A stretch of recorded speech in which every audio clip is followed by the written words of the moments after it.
All right, members of the jury, welcome back. Hope you had a good evening, good morning. We'll probably take a lunch break about 12:30ish and go through the rest of the day.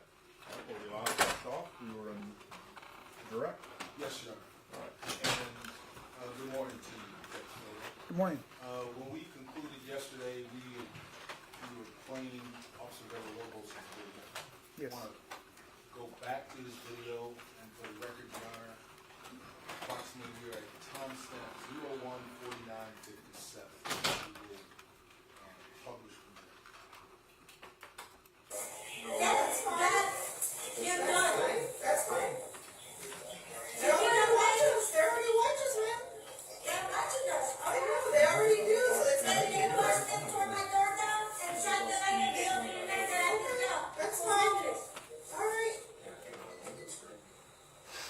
And they got my screen. Exactly. Okay. So you're harassing me.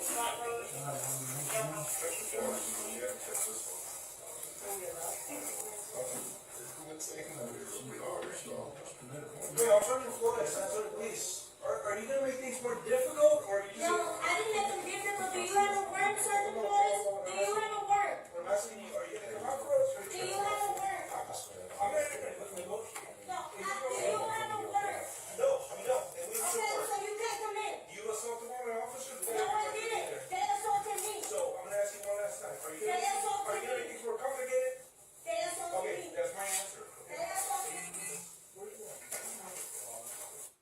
And Your Honor, we're going to move forward to approximately 01:53:10. Judge, I don't mind that they're skipping around, but I have a problem if they're showing videos without proposing a question. It's in evidence already, Your Honor. Okay. Well, Your Honor, the problem is that by showing videos and then skipping around, whatever question is ultimately asked is a compound question and misleading to the jury. All right. I'll overrule. It's approximately 01:53:10.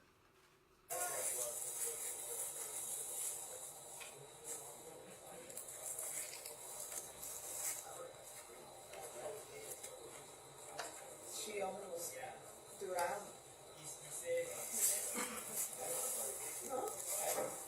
God bless you, but you know what? You're very wrong. Let them write what you're doing before you put it out. You're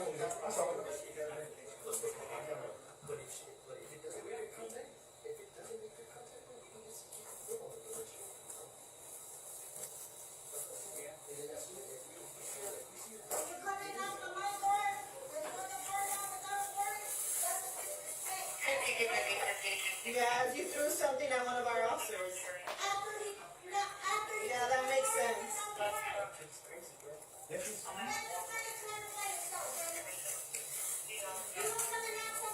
should do that for yourself, honey.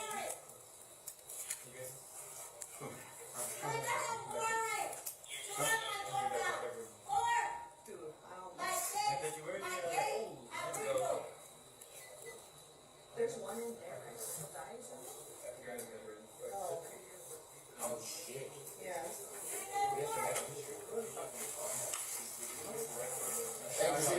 Does anybody got hookah?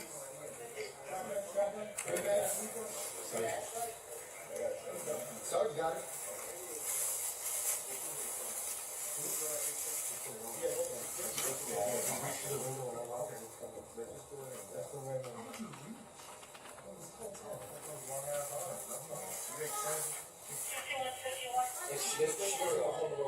No, she's got somebody in there.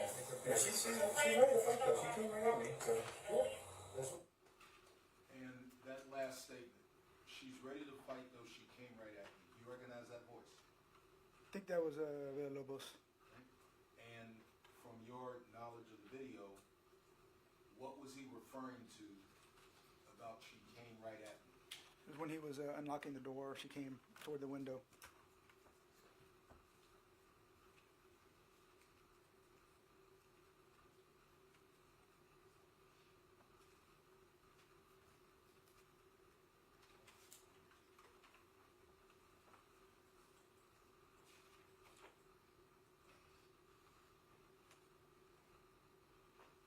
So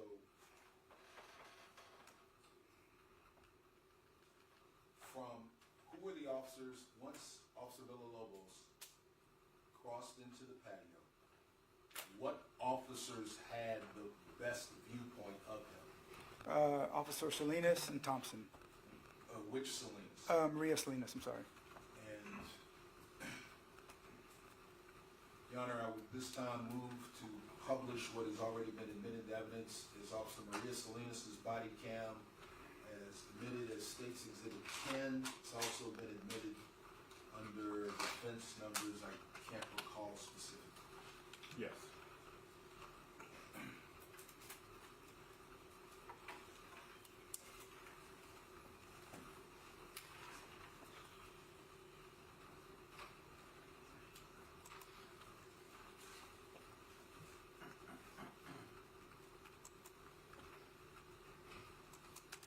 Record, Your Honor, we're at approximately 014012. We're going to move forward to her arrival approximately 014631.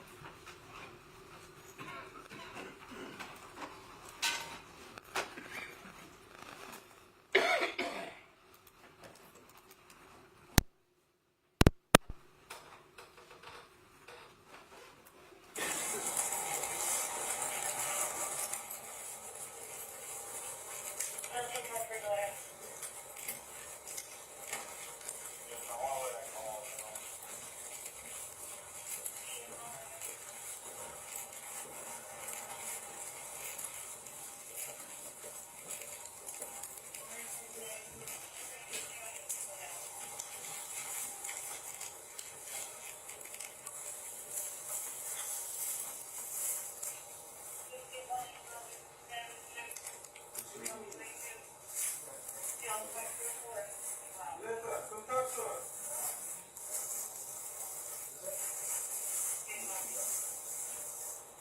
So, we're telling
Melissa, come out here and talk to us.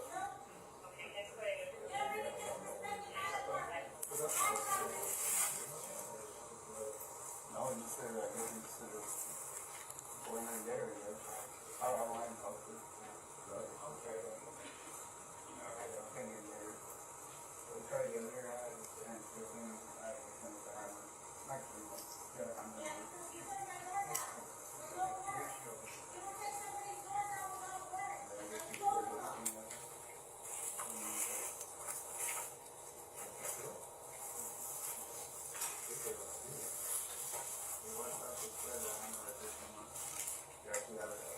Yeah.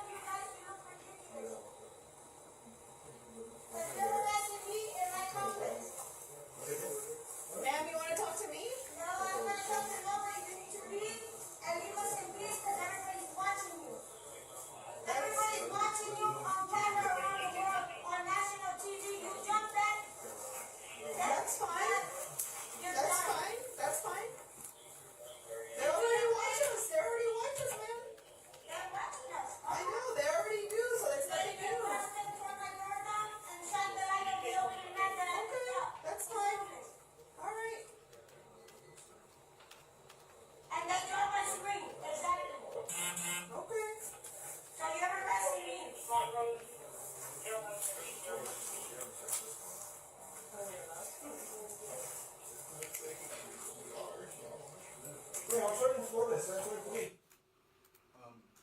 Before Sergeant Flores begins speaking, what question did you hear Officer Maria Salinas say? Said, are we allowed to? And from your review, who was she talking to? I think that was Officer Young, I believe.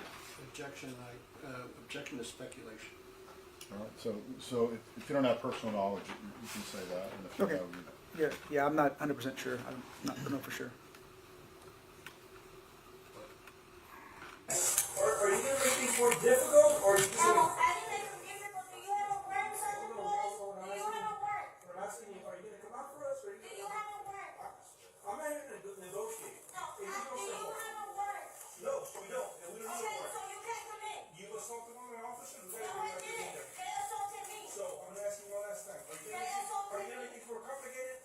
They assaulted Okay, me. that's my answer, okay? They assaulted Hey, me. Salinas, where's the?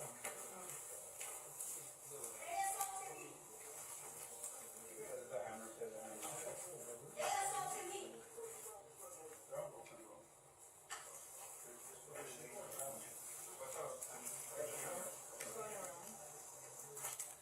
Okay, hold on.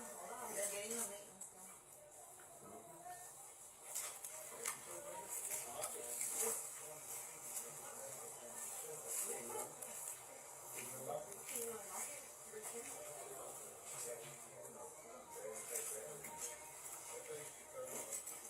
No, I don't. Shut up.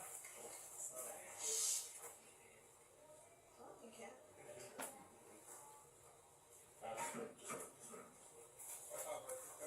She's coming.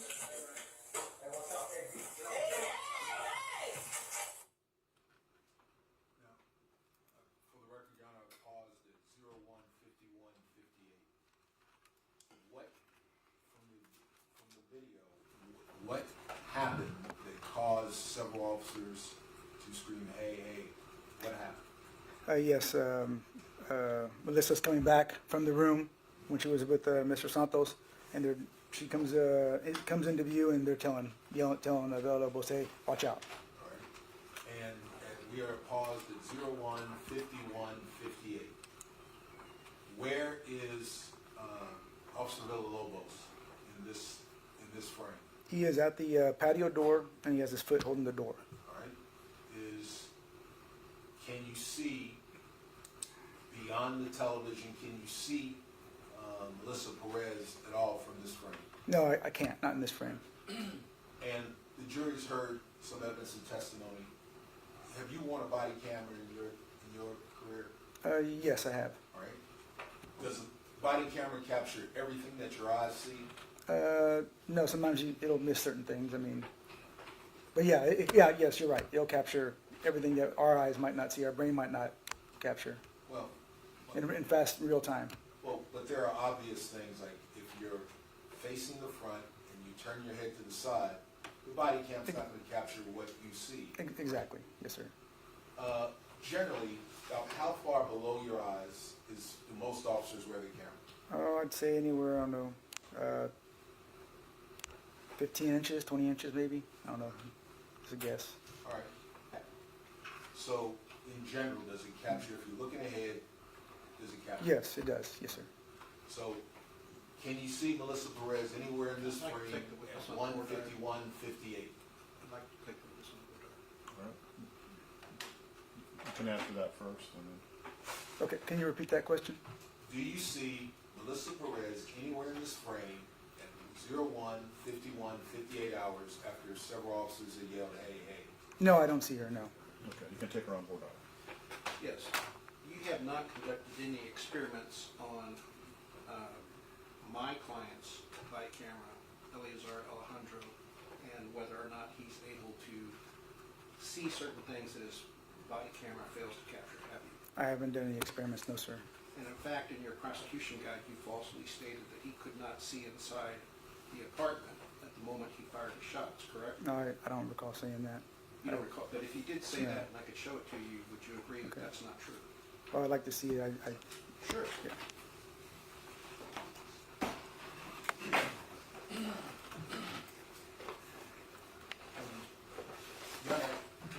This is is Officer Maria Salinas' video, not Officer Alejandro's. I understand that, but he's making a claim about all officers, and if he's making a claim about all officers, and he hadn't done an experiment, and he's making false statements about my client, it's misleading the jury. Your Honor, that is a misstatement of my question. I asked this officer if he had worn a camera in his experience, not all officers. Yeah, I'll sustain that objection. Do you have any other questions? Yes. You agree that the body-worn camera is a fisheye view, correct? Yes. Objection. It is not relevant to the view of the body-worn camera. Again, my questions asked this officer out of his experience with, by the way, evidence has already come in on cross with the exact same example I used. If you're facing front, look to the side, the body camera doesn't capture what the officer's eyes see. Your Honor, the purpose of the voir dire is to determine his qualifications to make a global assertion, and his global assertion is false, and we are allowed to test that. And Your Honor, again, this is more appropriate for cross-examination, not the voir dire that he is actually asked to have, which you have already ruled did not involve Officer Alejandro's body camera. I would ask that if you're not going to allow me to voir dire, I'd ask that the jury be instructed to disregard his answer about a general conclusion about the body-worn cameras. Your Honor, that evidence of body-worn cameras has gone before this jury already. It's not relevant as to whether or not it's gone before the jury already. He's made a global conclusion about what body-worn cameras show or don't show. Which is now argument, Your Honor. Yeah, I'll sustain the state's objection on that. I forgot where we were. What do you recall? Asking about the, Thank you. I asked about if you could see. And at this point, and this is after all the yelling of hey, is Officer Villalobos anywhere near the window? no. I mean, he's at the back door, holding the back door.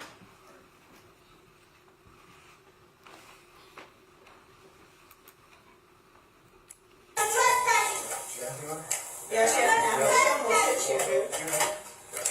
trespassing. Just get back. You're trespassing, you ain't gotta work. You ain't gotta work. Frankly, I don't give a fuck, you ain't gotta work.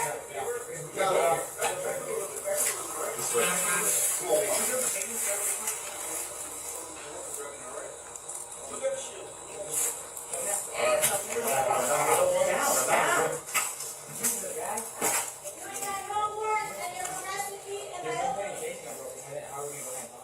That's fine. That's what I was telling you. I was trying to figure out phone that. Yes, it's not. You ain't got no work, you ain't got. You're harassing Well, me. tell this sergeant. It wasn't like that. Tell this sergeant. Yeah.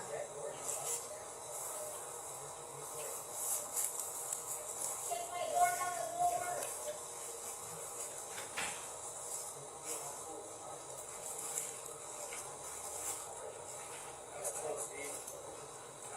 She almost drowned.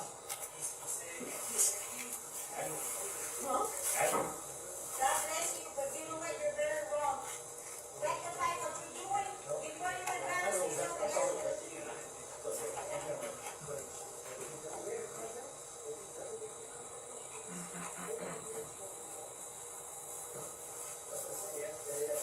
Are you gonna knock on my door and tell the girl doesn't go to work? That's a disrespect.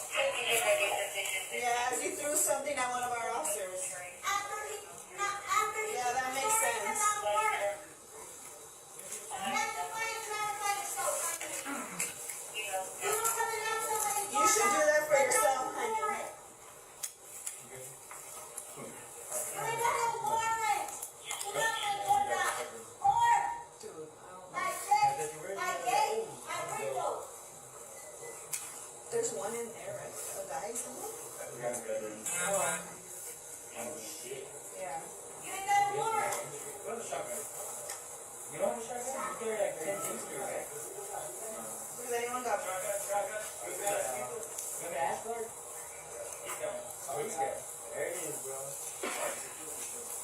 This one?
What's your name? I wasn't here, so what's your name? My name is Melissa Perez. My name is the one who's being harassed all across America. Miss Perez, you don't want to talk? Okay, so you know you're here. They put my door down with all the work. They So, put my window down with all the why don't work. you tell me what I'm here for right now? Can you tell me why? Because they're turning my door down and they're making accusations that are it. Okay, but what if we come here in the first place? So why did they turn my door down? That's what I'm asking you. Why are we here in the first place? Why did officers come to this location in the first place? No. They tore the door down once they were already here, okay? I'm asking what happened before that made them come here. I was talking to the fire department.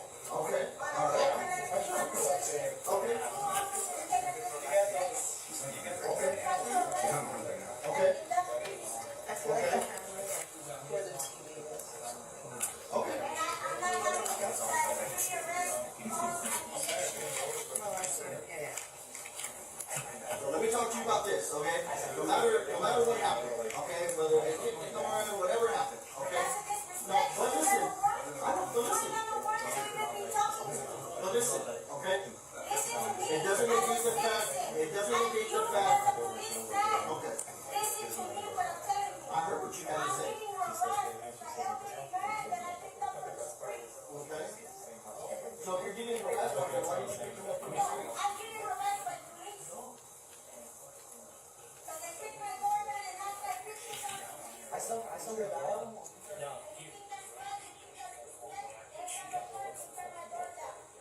She's like, God. That's my issue. That's your You issue. need a warrant, I and you don't got one.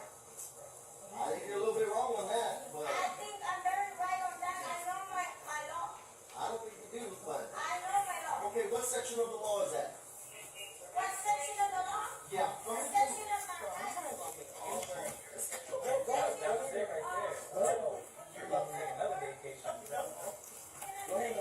That's not true at all. Okay. So I'm asking you to come out and talk with us peacefully, okay? Okay. I don't need to talk to somebody who's tearing my door down and harassing me and Well, I didn't tear your door down, I just got shining here. the light in his face along with mine and then tearing my screen door. Okay, That's harassment. okay, so By the police. would you like to come out and talk to us? No, Okay. So you're gonna make us go in? you ain't got a warrant for me. I don't need one, I've already explained that to you. And I'm explaining to you, you need a warrant. Okay. Well, we'll see what the judge has to say about it, We'll okay? see. We'll see. We'll figure it out at that point, What the okay? law has to say. Okay. Well, like I said, one way or another, what's gonna happen is gonna happen, okay? I'm trying to explain the law to you so that this doesn't go, so that this doesn't escalate. So before this has to be complicated, can you please just come up so we don't have to use force or anything like that? Why not? Because I already know it's gonna happen.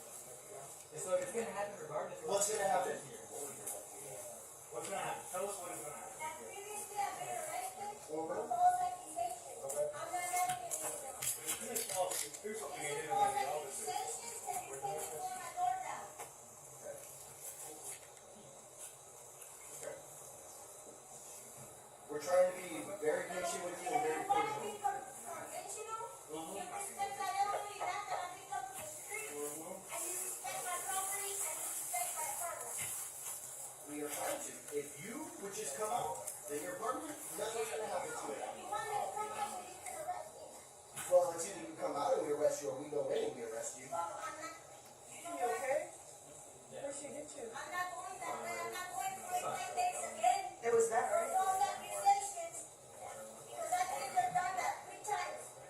Okay. Alright, well, like I said, we tried to do this very peacefully. You need a warrant. No, we You don't. ain't got no warrant. I promise you I don't. So if we had a warrant, you come out peacefully? If you had a warrant, and the judge gave you a warrant.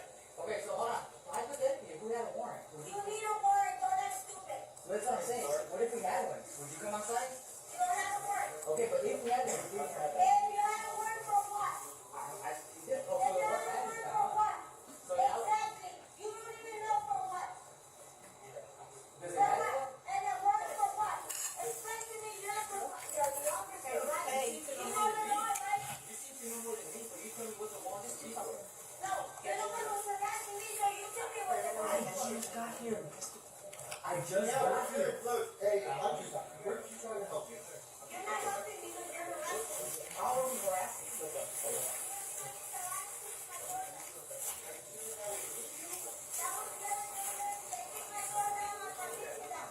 Is your door kicked down right now, though? If it was kicked down, we'd be inside.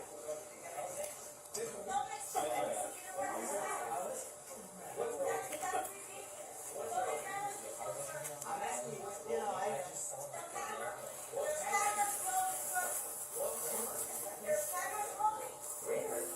Tell me where they're at. Tell me where they're at, so I can know where you've been at. Exactly. And now you don't see that, because we're in the wrong. Yeah, she did. Okay, so, yeah, is that it?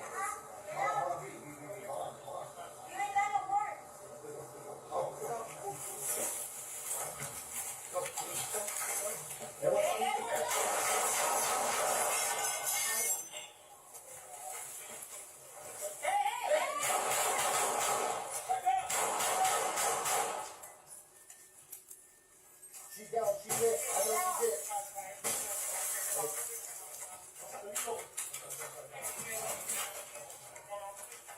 Never down.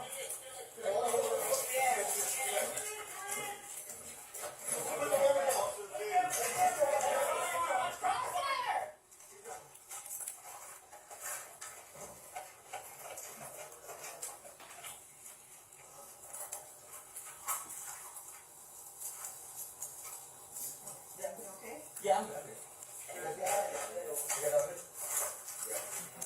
Hey, Stardust, hey, give us some medical stuff. Hold on, let me get up there.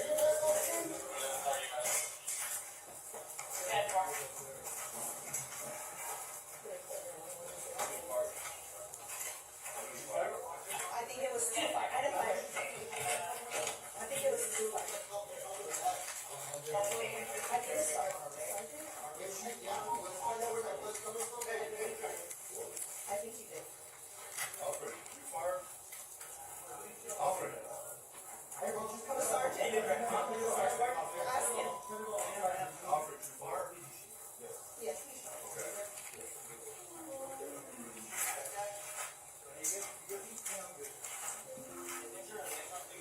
And then, come on out. Yeah, that's what we're doing.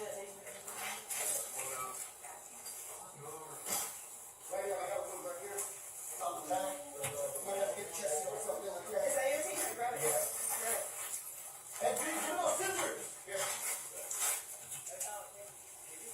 No, I didn't fire. It was just you and the sergeant. Okay.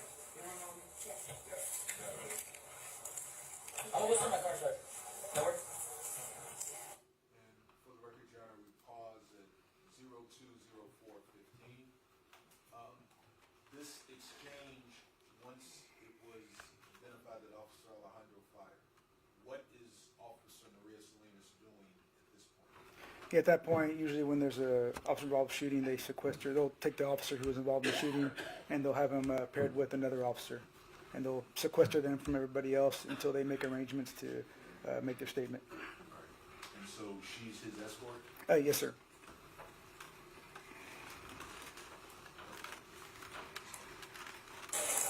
Once you clear your funds, where's your post? Over here. Clear your funds. Mine has my negotiator stuff in it, so I'm gonna have to take my card. Okay, then clear your front seat. So Okay, so she can do it with me. Go ahead. Yeah, alright, yes, yeah.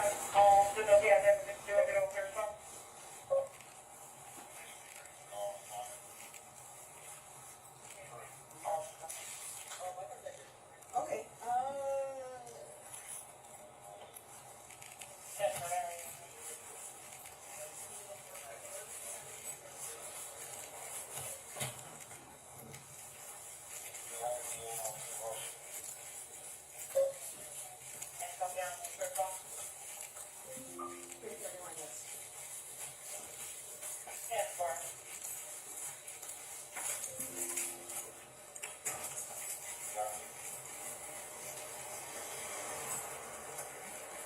over there, over there.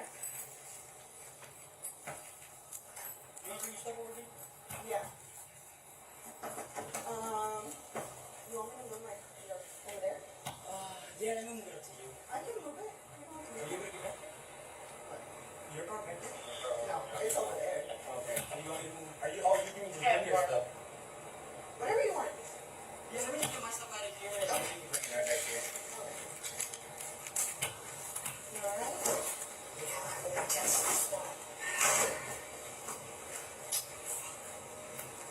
I was right behind you. No.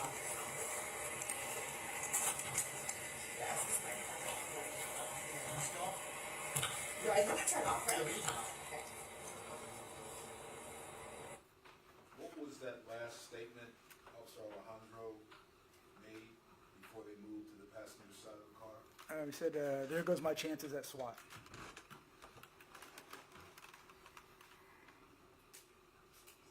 Your Honor,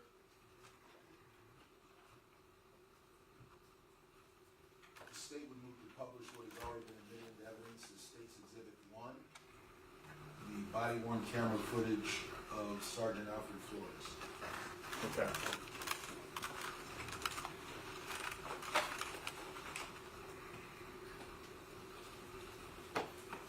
And for expediency, Your Honor, we will move forward to I approximately. would object to it being published again. It's cumulative. I believe that the proper thing to do is to ask the witness questions as opposed to publishing this again. It's already been published once. This witness has testified that at this stage in this investigation, he was working on the warrant. I'm going over the material he reviewed to support his probable cause definition in the warrant. Well, Your Honor, his user audit trail shows that he never looked at any videos other than Alejandro's the morning of, so I don't know what he could have reviewed. I object to counsel getting information not at evidence before the jury. He has already testified that he was working on the warrant at this time. He has testified that he and his colleagues looked at evidence, and I'd like to continue with my direct. Your Honor, the suggestion that I'm referring to things not in evidence is false. For the record, The I'm user- a the person user- counsel the user- pointing the user- to. All right. The user audit trail has been introduced into evidence by the custodian of records. Okay. All right, I'll overrule the objection. I'll let the state. Judge, I'm sorry, if I could just do a brief word diary on the witness, Okay. because it hasn't been clear to me exactly what he did. Detective Sutter, Yes, sir. did you review Maria Salinas' body cam before you? did the Yes. warrant? Did you review Travis Thompson's? Yes. Vince Gomez?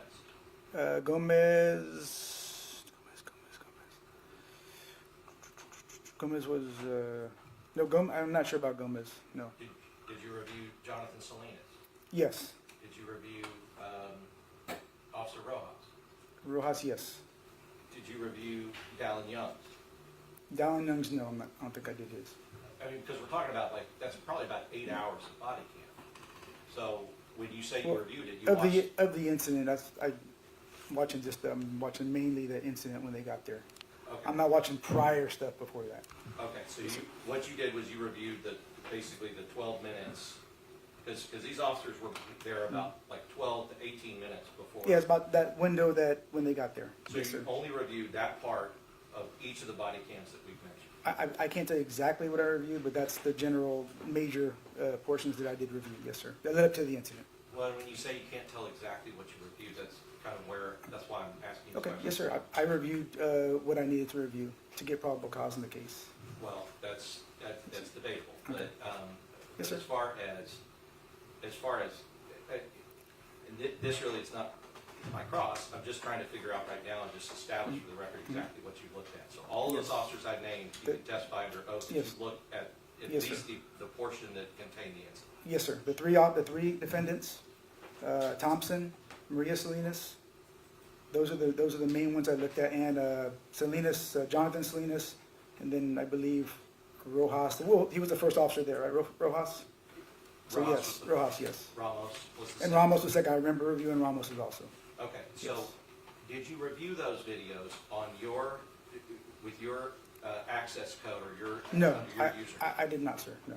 Okay, whose did you review those? Honestly, sir, I can't tell you. It was a collaborative effort. We were there, like I explained to the jury yesterday. We're all there. Officers, other detectives are signed on to their terminals, and I'm watching it at their terminals. I don't know how better to explain it. Okay, can you tell me which detectives were there? No, I can't, sir. Whoever was there that night took statements from the officers. Those are the detectives there. Okay, so you would agree that it would be in, all of these videos would be in one of their audit trails? Yes. Because one of them Yes. had to have been signed in. Yes, sir. To view. Yes.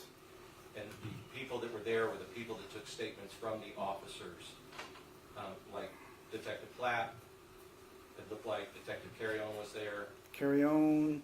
Whoever else was Detective taking Dorsey statements. was there. Dorsey. Randall Hunt, Detective Hines, I believe, took statements. Detective Hines was there, okay. Detective Thornton was there, took statements. Those are people that I would have generally went to and talked to, Okay. and they would have showed me. And Judge, that concludes my board hour. I just needed to, if we're gonna be talking about what he reviewed, I just wanted to make sure on the record that, thank you. Okay. Yes.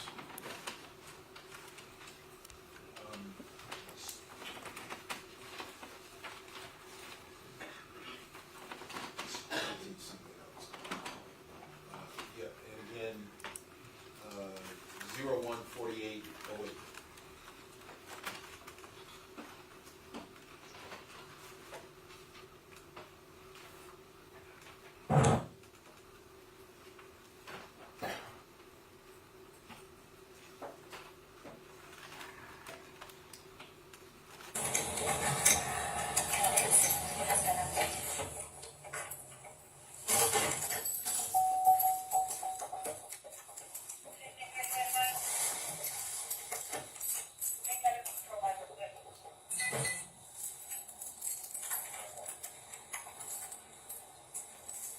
I just finished talking to you. Is you okay? Yeah, just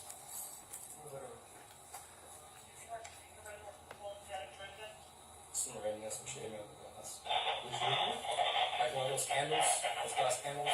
Last handle? Yeah, glass candle. Oh, candle, I'm sorry. Yeah. So we Where's tried. she at? She's in the apartment talking to us, but she has a hammer.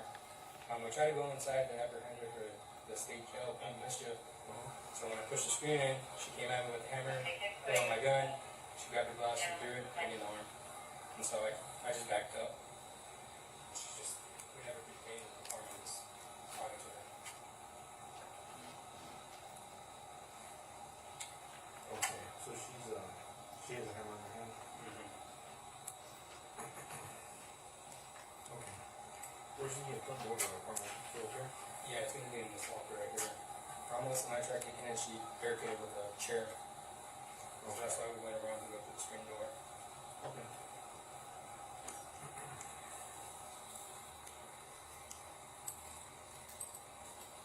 Who else was leaking here? Ramos, Okay.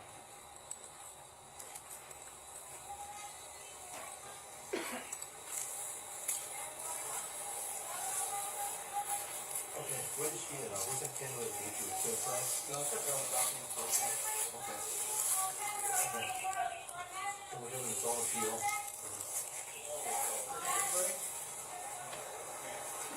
Where is she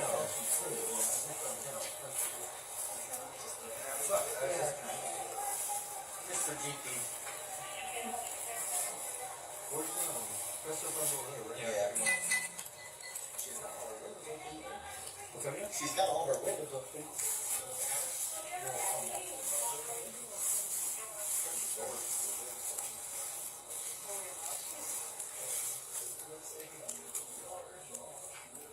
Southern Florida, Santorini Police. Are you gonna make things more difficult, or are you just No, gonna... I didn't make them difficult. Do you have a warrant, Santa No, Claus? no, no, Do you have a warrant? What I'm asking you, are you gonna come out for us, or are you... Do you have a warrant? I'm not here to negotiate. No, Hey, do just real you simple. have a warrant? No, we don't, and we don't need a Okay, warrant. so you can't come in. You assaulted one of my officers, we got No, every I right to be in didn't. there. They assaulted me. So, I'm gonna ask you one last time, are you They gonna assaulted make me. things more complicated? They assaulted Okay, me. that's my answer, okay? They assaulted Hey, me. Selena, where are you going? Where are you going? He's over there on the side. Okay, can you go grab him real quick? Hi, you guys keep on. Just somebody keep on, there's front door, just in case there's...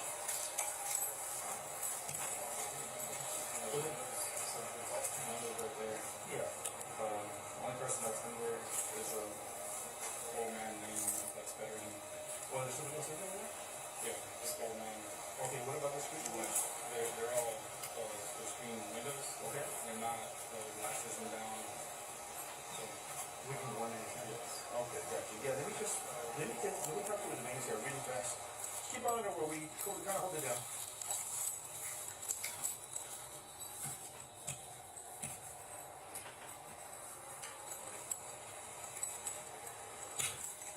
And we're pausing at 01:51:54 and advancing to 01:52:30.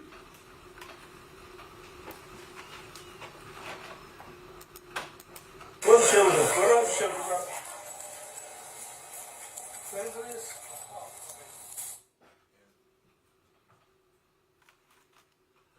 I need to apologize, I want to move back approximately 30 seconds. All right, go.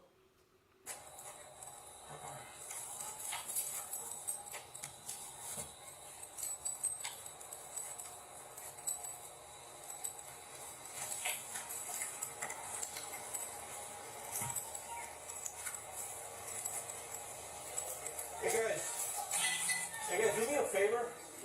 Back up a little bit, alright? Back up a little bit. I'm gonna give the maintenance guy really quick before we work on grabbing it, alright? Who's got a shield? Anybody got a shield? Who has a shield with them? Who has a shield with them? Paused at 01:52:33. Do you hear Officer Alejandro's voice in the background saying now? Yes, I did. And from your knowledge, what is happening, what is causing Officer Alejandro to say now? That was right after the incident where he was walking up trying to unlock the door, and he's telling the Lobos to jump over the rail. And Officer Lobos is the he you were Yeah, saying? yes, sir. Yeah. Okay, so you're the maintenance here? Yes, a regular maintenance for his property and other property. Okay, we might just need you to fill out a form, giving us consent to be able to go in there, okay? Sounds good. Okay, after we kind of work this out, so like, thank you. Now, what was the question Sergeant Flores asked the maintenance man? If he can sign a form, like a consent to search form. All right. And what is a consent form? Why would law enforcement need a consent form to get into Objection the relevance based on the court's prior rulings. The evidence is in. I would ask for a ruling. This is not relevant. The court has already ruled on this issue. Let me exclude the jury for a few minutes. Members of the jury, we'll let you know when we're ready. All right, for the jury?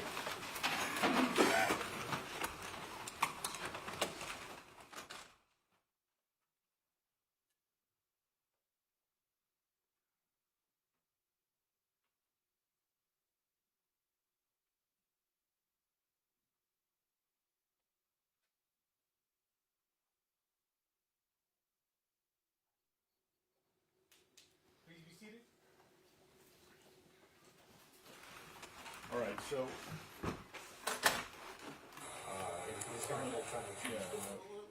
yeah, let me, the officer rolling, and let me just say this, so, you know, State, you're getting very close to opening that door related to that federal case. I think with those witnesses yesterday, those experts you wanted to bring in, I think you would have kicked that door wide open. I mean, do you agree with that? The door wide open related to getting that federal case in. Those issues are so closely related, and I feel like you're starting to approach that door again with that question. Well, in Your Honor, again, as the state has always maintained, it is state law, the Code of Criminal Procedure 1405, that I'm only addressing that question to. The evidence has already come in that this witness, Officer Flores, has had prior communications with Salinas. He arrives at the apartment. We've already seen the things that happened in the previous video. Officer Villalobos says to Flores, she came right at me when he was inside the patio. They know the crime has occurred, but now, 10 minutes after he's been on ground, the man in charge is asking for consent to enter the apartment.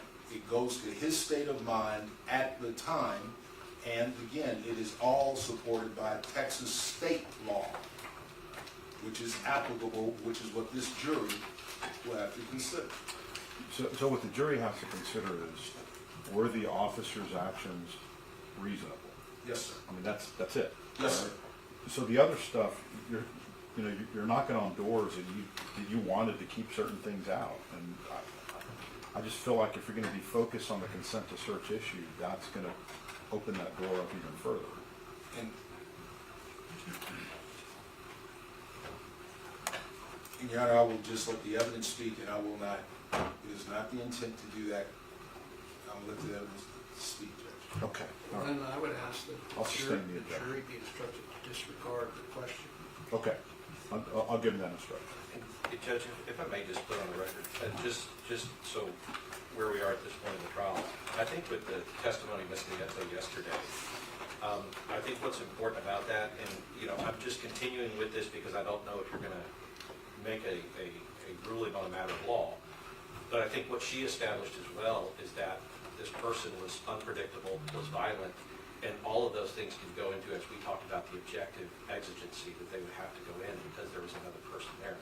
I'm not asking to argue that, right? But just to the court, because as I've said, and I've kind of consistently stated, I believe it's a matter of law that the court can rule on to say that there was an exigency. And the more we're putting into evidence about what's going on objectively, even if these officers didn't know that, it still makes an objective exigency. So I just wanted to make that note for the record. And we understand the court's ruling, and we also agree that a destruction of disregard would be appropriate. Thank you. And finally, Your Honor, there's no way to anticipate what the state's going to argue in closing arguments, but if they argue what we have objected to, in which the court has sustained, and which the court is going to instruct the jury to disregard, in closing argument, if they open the door in closing argument, Rule 202 says that you can take judicial notice at any stage of the proceeding, and if they do open the door in closing argument, we would ask that the federal opinion be admitted into evidence at that time. Your Honor, up until yesterday, the state was under the impression that 1405 was going to be in the jury charge. It was in the proposed jury charge. It was given to us. We were not operating in any kind of bad faith. The defense offered in their defense exhibit 1405 as it's incorporated into the 501 of the general manual. We're just trying to play off of what has already been admitted by them and what has already been led us to believe from the proposed jury charge would be in the jury charge, Your Honor, as far as 1405. And that goes to whether or not the arrest was illegal or not. So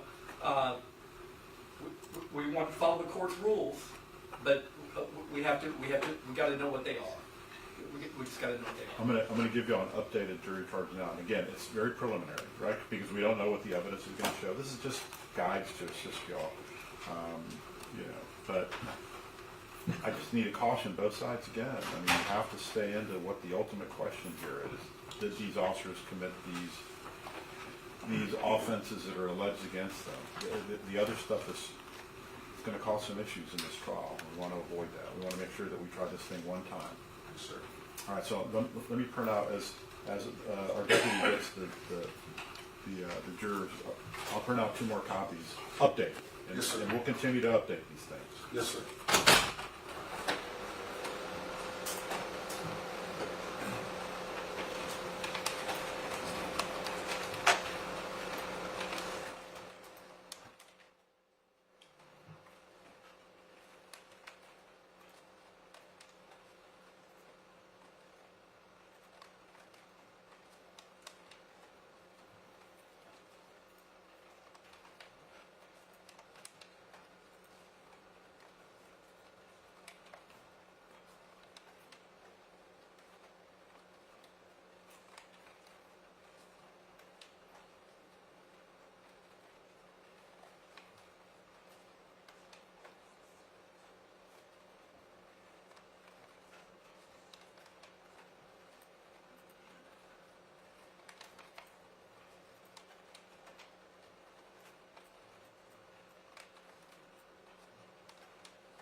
sir.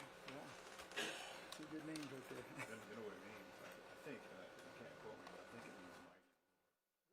that now. You're welcome to. We would ask the court to grant a mistrial at this time because the state has repeatedly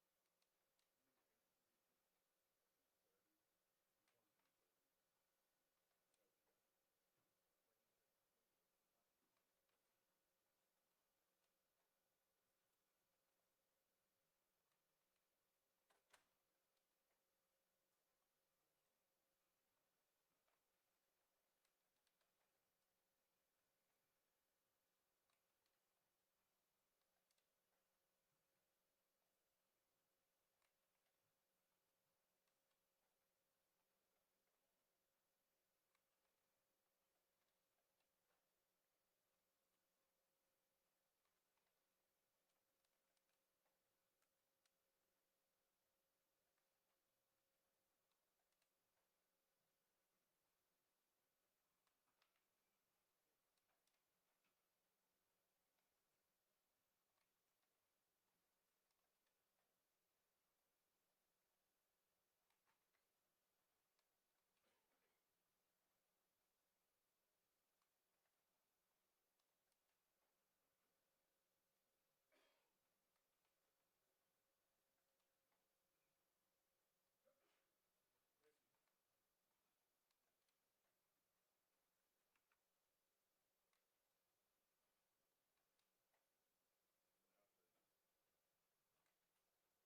the court's instructions by firing this area, so we would ask for a mistrial at this time. After the instruction, Mr. Carter, so we can reserve the motion. Okay, so what you want me to do is you want me to rule after, right? So you want me to let the jury know to disregard, and then you want And to... as we told them in board hour that we have to do that, just to preserve our error and Okay. everything else. So it would just be for that purpose. Okay. All right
for the jury? May be seated. All right, members of the jury, I'm going to instruct you to disregard the last question asked by the prosecution. Do that, Mr. All right, I'll deny the motion for mistrial. State. And all the way until the last one. Okay, what's the history with her? Okay, a couple of months ago, she came into our leasing office. Okay. You should have some history there because we file like a skull, but they only count the cheeks and the sole of the sheep, and then she walk in. Okay. But she had some history on the back. She was on jail for a couple of months, and then she came back. Okay. So before that, they told me down the path because we just acquired these properties in July last year, but it looks like she has some kind of history behind it, which I don't know. That's what I heard. But the reason why she was apprehended is because she has some warrants on the back. Okay. On the past. Okay. Gotcha. We're gonna go ahead and just if you just hold tight for me, okay? Yes, sir.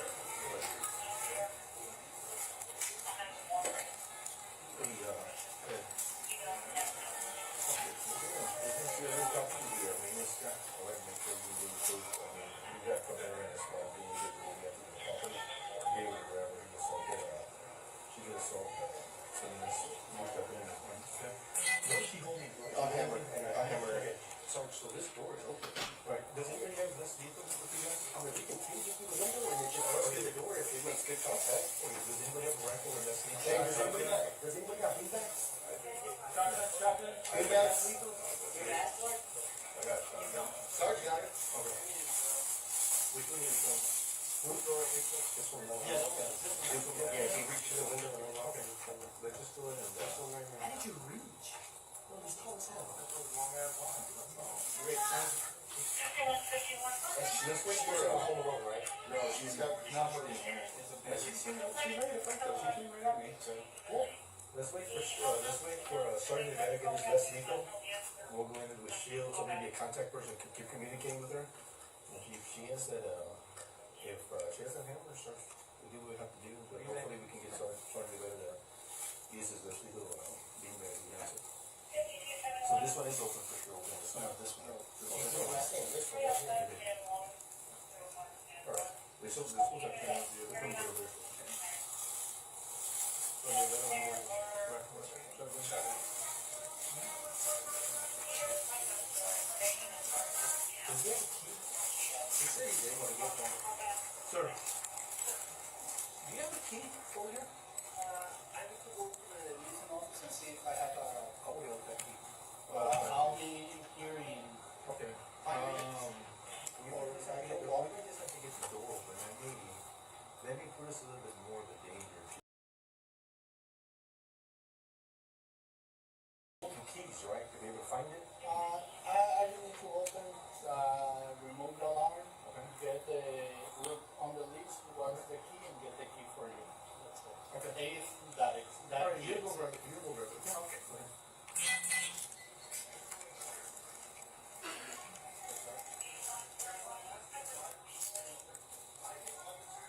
Thank you for a second, Mr. Ron. What if I draw it back here to the stack bedroom and let y'all go through the door? That's when you move the key. This door's unlocked. Right, but we need to cross that over, right? We But gotta if cross I- over what I don't want. But if I draw her back here, that'll give you guys time to go over it and get inside. Yeah, I'll be distracting her back there, get her back there. And if I need to, I've got the screen off, so if I need to, I can tase her, Okay. you know. And that way give you guys time to get in there with your less lethal with the taser and hit her from both, you know, without the taser out both ways. Because I'm not worried about the camera. Just take somebody with you, and we can deal with it in case. If you want me to start drawing? Yeah, let me just get, let's wait for Sergeant to come with the, let's see the Sergeant first.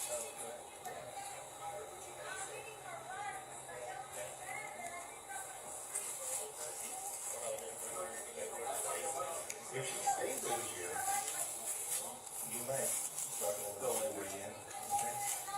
And if we see her drawing that way, what we don't want is going from here to start working toward you. Yeah, and then come across that Exactly. So, So, over here, it's like better and she's over. Where's she at? She says this. I can get her over. Okay, sorry, bring her over. So she don't have a hammer right now? Yeah, right. Is there a house with a hammer? Yeah, they just wait for someone to get here with us. That can put the If that was the case, I just open the door and grab her. She doesn't go for the hammer right away? Where's the hammer at? It's on the couch. Okay, it's a good situation where she won't have enough time to get it if she stays after work. Okay. But, whatever else, I'm just saying I can't get her. I get you. And paused at 015812. Can you identify what officer is it Sergeant Flores is speaking to? We just had the statement. Can you go back again, just real quick? Judge, I'm going to object if he can't testify based upon personal knowledge. He's going to speculate. Just back it up. The witness asks. All right, I'll overrule, and just remember your testimony is based on what you know. Yes, sir. I understand. She won't have enough time to get it if she stays after work. Okay. But, whatever else, I'm just saying I can't get her. I get you. So can you identify that officer? Yeah, he's talking to Lobos. And we know that it's open because you like it. Okay, yeah. I was able to reach in, I was able to unlock.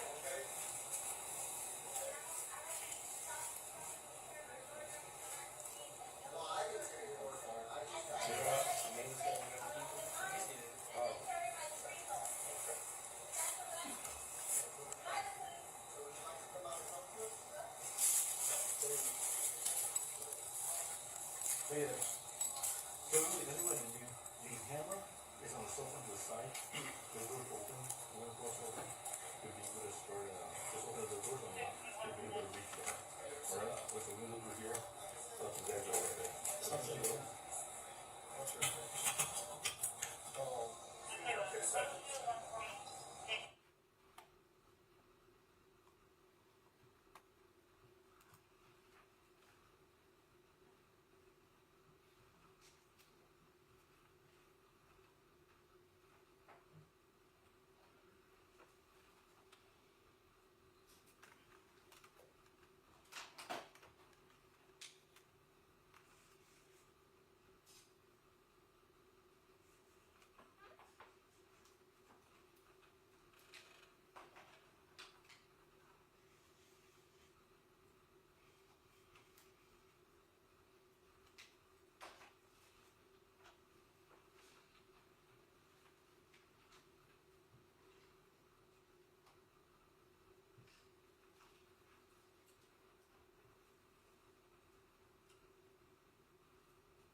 Hammer here to the right. You can cross over. It's already open. Be a little back. Let's back some of these. Yeah. Maybe have two guys. Hey guys. Yes, I most of you back up. Let's do the. Okay. Alright, I need you to back up there. Alright. Be almost.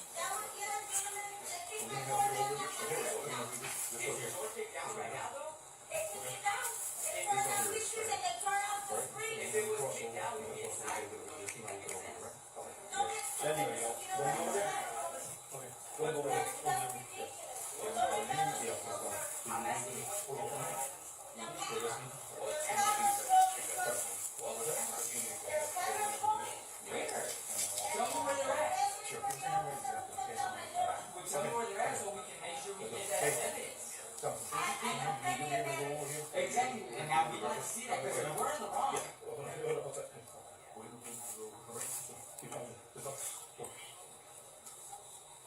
So if we have all this evidence. Hold on. You ain't got no warrant.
that. Alright, let's go ahead and get some measurements on her legs and her arms. If she, yeah, let's find out where that blood's coming from. Here. Somebody check on the, Hey, bro, just cut it off. check on him, check on the back. Yeah, cut it off, cut it off. Yes. Some good. Somebody check on him. Are you good? You good, D? Yeah, I'm good. Making sure her legs aren't big enough. Yeah. I'll try to find out where the blood is coming from.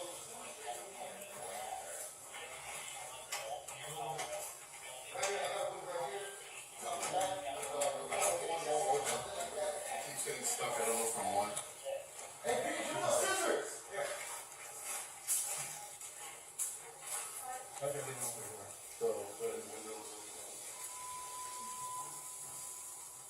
All right, right here, to the chest. I got one under the arm as well, it looks like. Yeah, she's bleeding from underneath the armpit.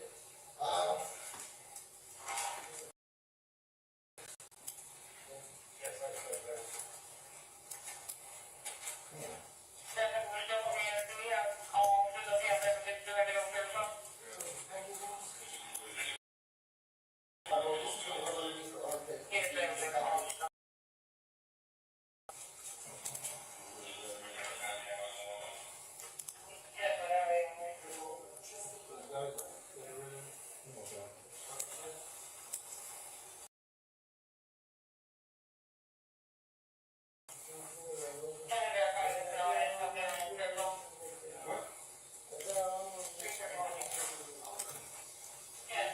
Hey, Sarge. Sarge Rivera's asking for it. Here, bro, this is gonna get packed. Can't get it open. Check on the, maintenance guy for the key. Yeah, I just trying to get, I can't get the radio.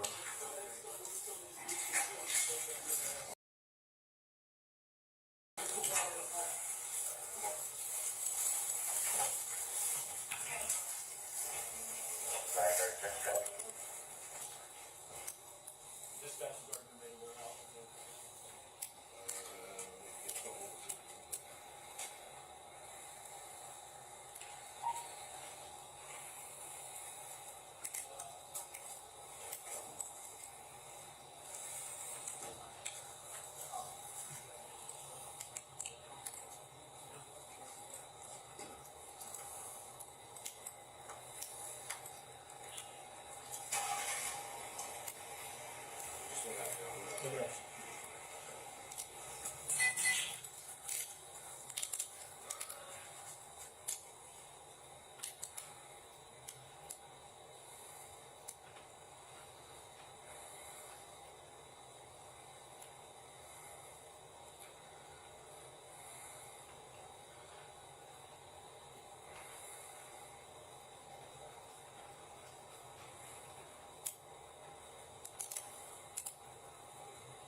Yeah, yeah. Can you get that front door open, please? You okay?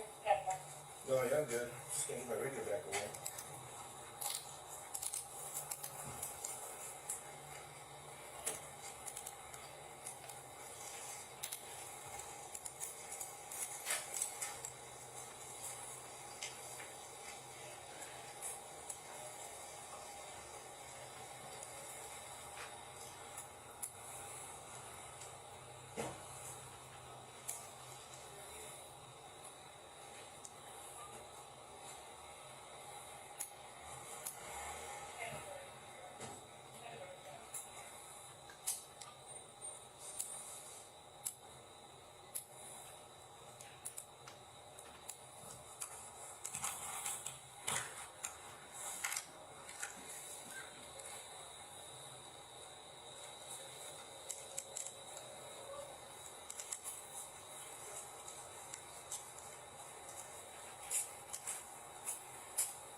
And as you were working on the warrant, is there another video that was important to you as you were working on the arrest warrants you testified about yesterday? Just the main ones, just the three the defendants, Thompson, Maria Salinas, Jonathan Salinas, just the main ones that were involved in that. Who was the officer standing to Officer Villalobos' left in the shooting? During the shooting, yeah, it was Officer Sergeant Flores during the shooting. Oh, yeah, I'm sorry, it was Alejandro. To the left of Villalobos? I'm sorry, Okay. to the left of Alejandro, my apologies. Oh, I'm sorry, that was Thompson. Okay, Yes. and does his body camera footage give you visibility to what Officer Alejandro is doing? Yes, it does. He's right next to him, and he paints a good picture, a broader picture. Move to publish Officer Thompson's body camera on Trend Reports. State's Exhibit number 25. Your Honor, we agree that they can publish anything in evidence, but we think Travis Thompson would probably be the best person to come up and testify about what the body camera. And Maria Salinas and everybody else that was there. The officers testified he viewed it as he was working on his warrant.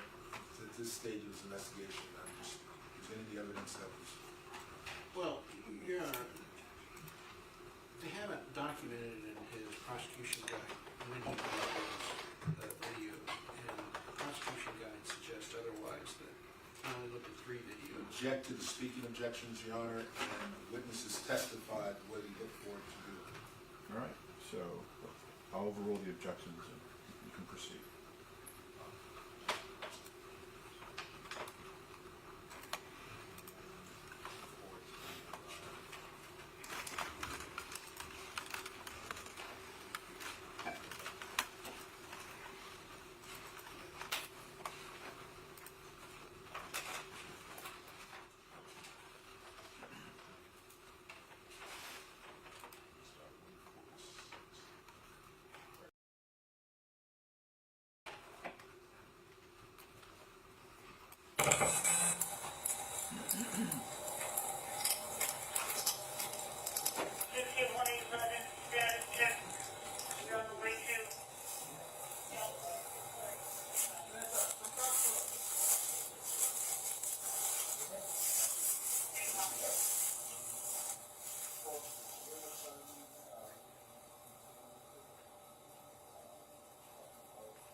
outside, bro. There's a window, all you gotta do, it's just a screen. And when she's still carrying the hammer.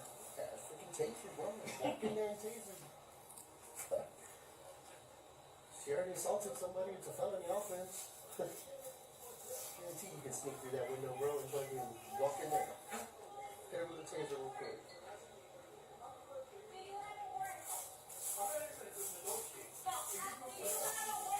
No, we don't. You assaulted one of my officers? No, I didn't. They assaulted me. So, I'm gonna ask you one last time. Are you looking for complicated? Okay, that's my answer. Okay. Hey, Lewis, where's the one? Where's the Lewis?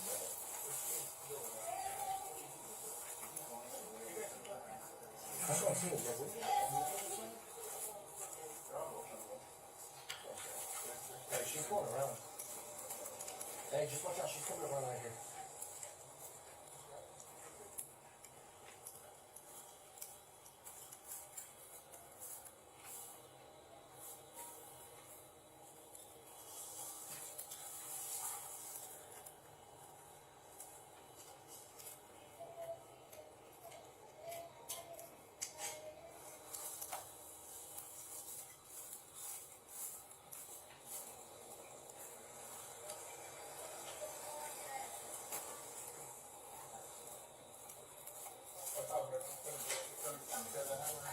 Hey, watch out. Hey, B, get up.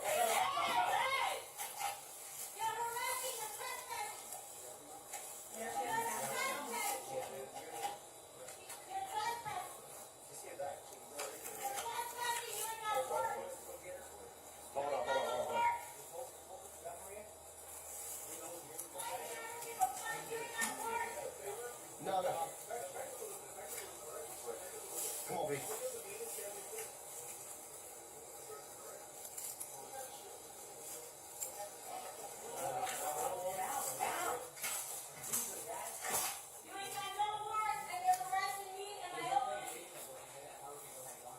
That's what I'm saying, yeah, no, that's fine.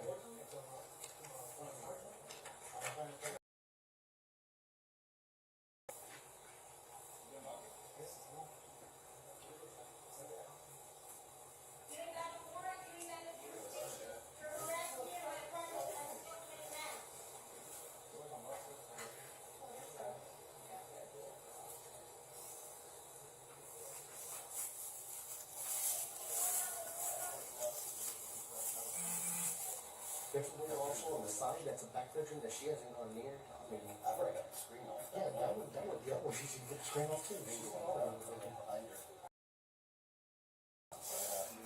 I would say this window's unlocked. We freaking hit her with a taser through the window and go through the door real quick. We have to swear on good contact. Huh? Well, that's what I'm saying. What she had was a weapon. But a hammer. But if it doesn't We make had good contacts. if it doesn't make good contact, bro, we can just kick the foot on the door and she won't come out. That's what I'm saying. Yeah. And then as soon as if we see her drop, dude, get in there.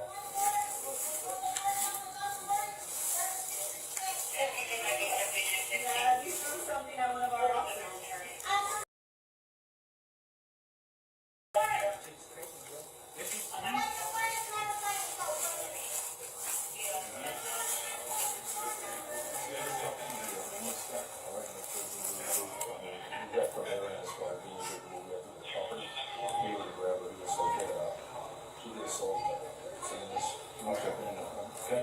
What is she holding? A hammer and a hammer in her hand. So this door is open.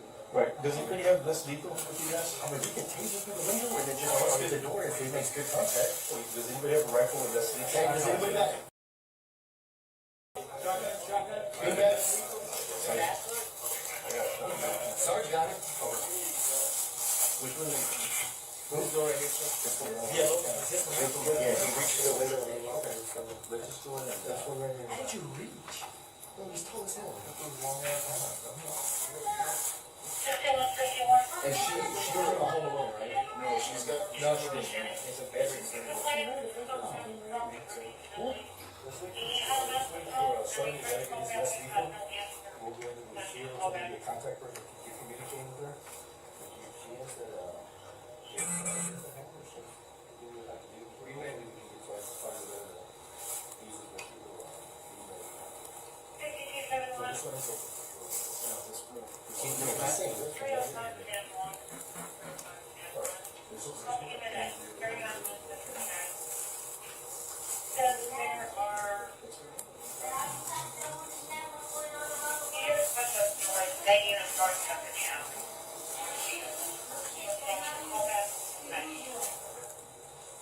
God bless you. God will take what's coming to you. Hey, what's your name? What's your name? You already know my name. I don't. I wasn't here. So what's your name? My name is Melissa Perez. My name is someone who's being harassed on all across America. Miss Perez, you don't want to come out and talk to me? No. Because I'm gonna get arrested because I already know the way it works. Okay, so you know they're gonna get arrested. But no, they put my door down without no warrant.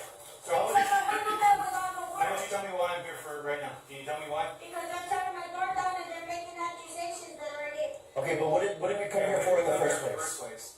So why did they turn my door down in the first place? That's what I'm asking. Why are we here in the first place? Why location in the first place? No.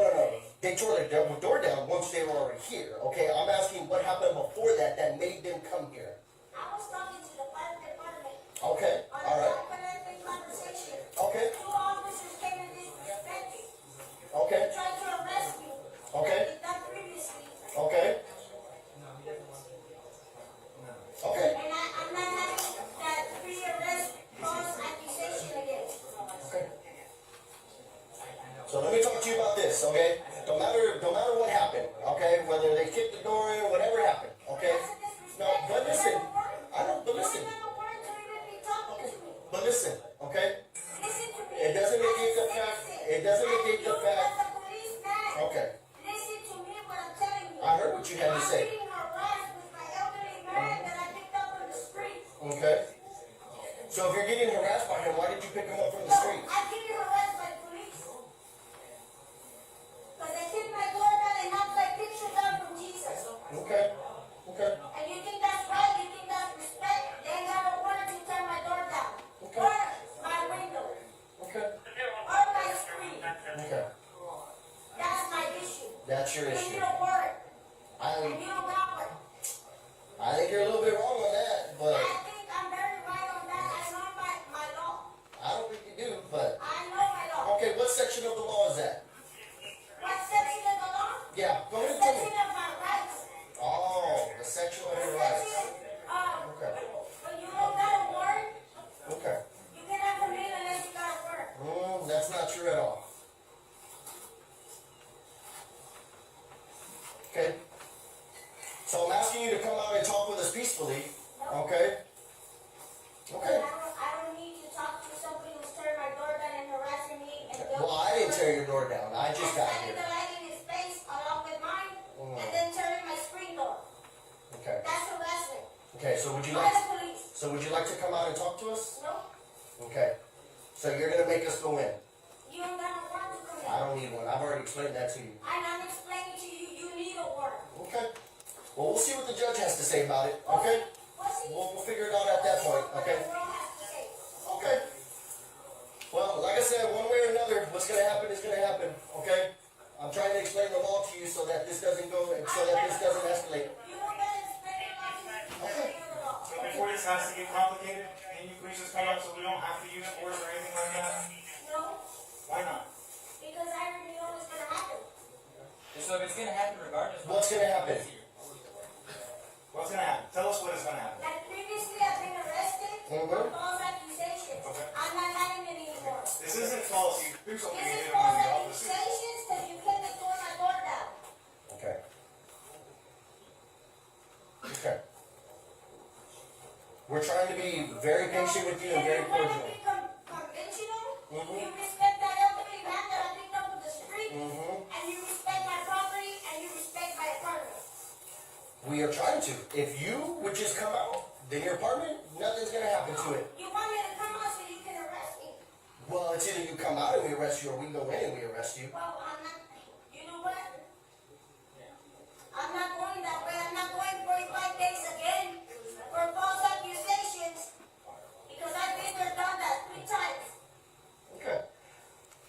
All right. Well, like I said, we try to do this very peacefully. You need a warrant. No, we You don't. ain't got no warrant. I promise you, I don't. So if we had a warrant, you come out peacefully? If you have a warrant, let the judge give you a warrant. Okay, so hold on. hypothetically, if we had a warrant, would You need a warrant, don't act stupid. Well, that's what I'm saying. What if we had one? Would you come outside? You don't have a warrant. Okay, but if we had one, If we had one. And you had a warrant for what? you just And so the you warrant had a matters warrant now. for Huh? what? So now, Exactly. You don't even know for what. does it matter? And a warrant for what? Explain to me, you're the officer, right? You seem to You know more than don't me. know, right? You seem to know more than me, so you tell me what the warrants would be for. No, you're the one who's harassing me, so you tell me what the warrant for. got here. I just Yeah, got we're here. good. Look, hey, we're just trying to help you. You're not helping me because you're harassing me. How are we harassing you? Because you're shining the lights, kicking my door down. Are you sure that was me? That was the other gentleman. They kicked my door down and my Okay. picture down. Is your door kicked down right now, though? They kicked it down. They If tore you- down pictures and they tore off the screen. If it was kicked down, we'd be inside. Don't you think that makes sense? Don't act stupid because you know what? I'm There's not. nothing rolling. What's rolling? That's ridiculous. What's Don't rolling? embarrass yourself, sir. I'm asking you what's rolling. The camera. What There's camera? cameras rolling, trust me. What cameras? There's cameras rolling. Where? Tell me where they're at. Especially for the officer who took down my door. Well, tell me where they're at so we can make sure we get that as evidence. Don't you I think? have plenty of evidence. Exactly, and now we'd like to see that because if we're in the wrong.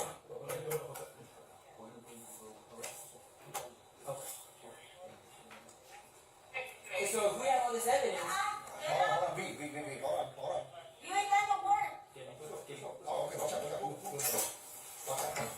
Go. Hey, watch out, B.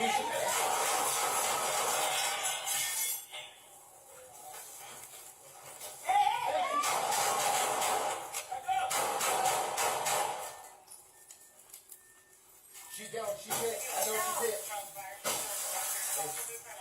Watch out, let me get over. She's ever down. Hey, hold on.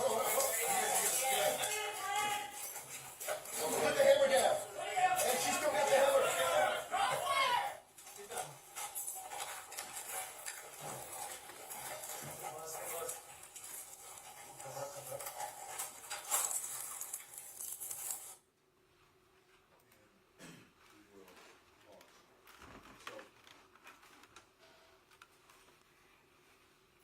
Having, when we ended testimony yesterday, you said you started working on the warrant. Yes, sir. So what was your process to develop the warrants? Case, I got with who's a sergeant now. Met with him. He was going to assist me in getting the warrant, and we started looking at more body cam footage. And, Your Honor, I'm sorry, did he say Juarez or Alvarez? No, Juarez. Juarez. Yeah, he's a sergeant now in CSI. And how did he support you as you were developing your warrants? We were watching some more body cam footage on his computer. What was your focus? The build-up or just the actual action? What was your focus? It was a little both because we watched. I remember watching Salinas's. I think we watched. I don't know if we watched Ramos's, and then Riojas, I guess. I'm not sure. I think the name's right here. I'm sorry.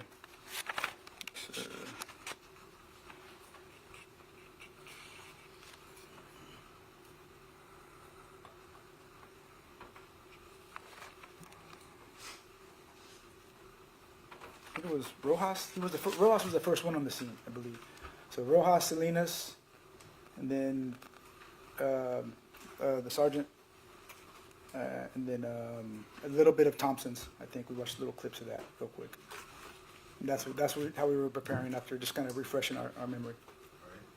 And what is the standard that you have to have to get a warrant? Probable cause. And so once you made your determination, what are the actual steps? What did you do? At that time, I typed up the warrant, and then I took the warrant to the judge. Right? And then about what time was this? I believe around 6 o'clock, 6 p.m., maybe a little after.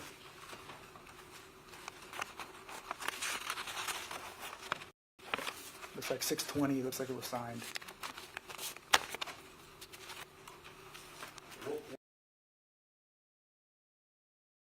Got it about 6:30 on July 23rd. The charges are for murder.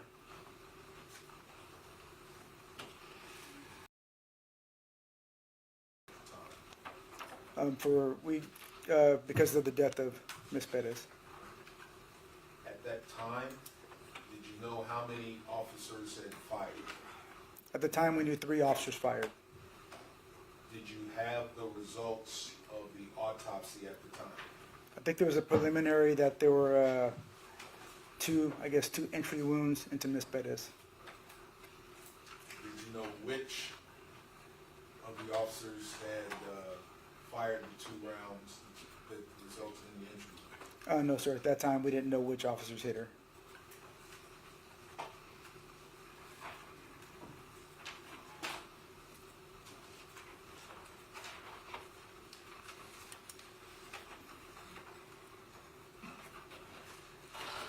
After you obtained the warrants, what was the next step in your investigation? Was it complete?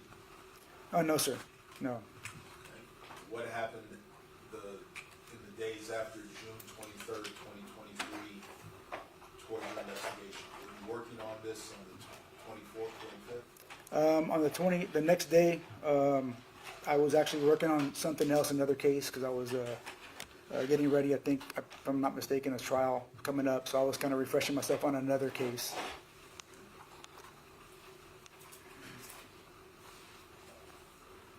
When did you get back? When did you get back to this, working on this case and completing your investigation? On the 24th is when I started working on this case again. The next, not the 23rd that day, but I believe the 24th. So that is the next. Well, I guess because, the 24th. All right. Just a little confused.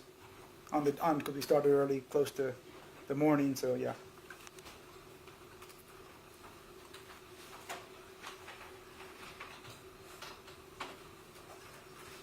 What other aspects, what other things did you do to conclude and complete your investigation? Just watching more body cam video from the other officers there. Has there been any evidence collected? Yes. What did you do with the evidence that was collected? Are you talking about from that day or the one that was? Throughout the Throughout. investigation? Yeah, we had I submitted stuff to ballistics, to test ballistics with the shell casings. Also, I think there was a round pulled from Miss Perez. Those were sent to the crime lab to see if we can match that with one of the firearms that what officer fired the weapon. And so I'd like to break those steps down. You said submitted stuff to ballistics. What type of stuff is submitted to ballistics? Yes, shell casings, the officers' weapons, any rounds that can be tested will be tested against the firearm, so that those were sent into the crime lab. So did you give those directives? Yes, sir. I submitted a request to the crime lab, and they tested those items. Did you do any follow-on investigation with any other witnesses? Yes, I did. I did go to the scene. I think I talked to one of the neighbors briefly. I met with Mr. Kenji Uno, who was the maintenance guy. Do you remember when you spoke with the maintenance guy? Was he the person in Sergeant Flores' video? Yes, sir. He's Mr. Kenji Uno. He was Salinas also, Jonathan Salinas. Did he provide you any additional evidence? He provided me with some photos, just told me kind of a background with Miss Perez. I think the photos he gave me maybe would show some prior incidents with her, with some damaged property. He told me about, I think there was a break-in or some damaged property to the office involving Miss Perez.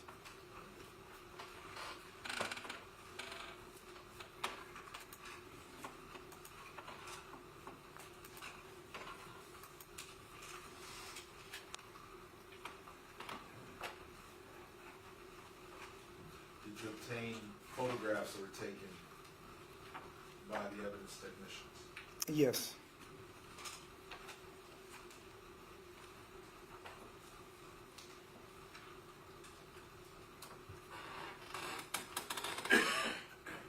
Looking at, I ask you to examine page 50 of your report. Okay.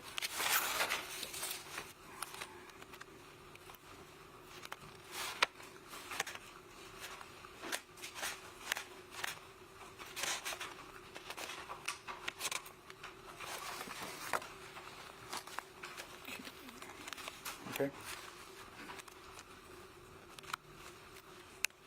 On the next pages, when did you get the complete autopsy?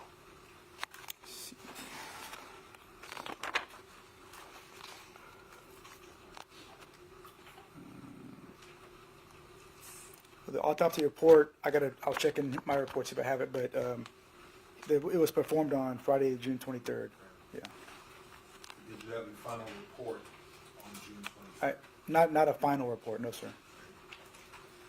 So, Your Honor, just for the record, they're referring to State's Exhibit number 193. Is the cover sheet page 1 or is the prosecution guide page 1? Because I don't see the count being correct. They're going to be referring to page number.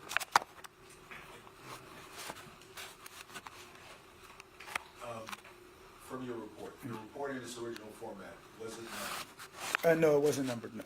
So I'd ask that it be referenced by the page number of State's Exhibit 193. I am referring to what is marked. In our preparation session, did you and I both number these exhibits? Yes, sir. Yes, sir.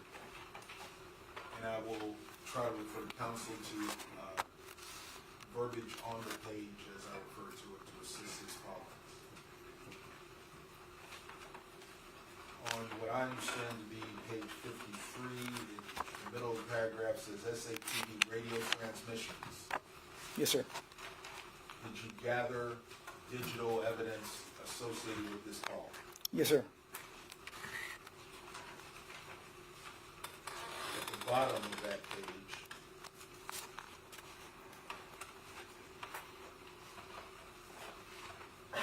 starting with Officer Rojas, what do all of those entries reflect? It's duplicative of Officer Rojas, Salinas, Alejandro, Villalobos, Flores. All of those entries and concepts, what does all of that entail? Constitutes about 8 or 9 pages. Yeah, these are just, I watched their body cam footage from the beginning, and I'm just detailing things that I thought were important and things that happened during the incident, leading up to the incident. Right. And then finally, I understand it should be page 62, the title of the summary of investigation.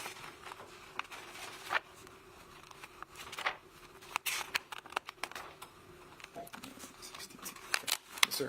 Ultimately, what was the conclusion of your investigation? I object to the conclusion that's made the presence of the jury. You can rephrase that.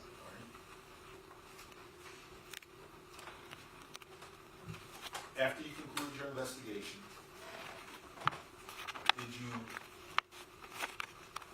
you've already testified you obtained an arrest warrant.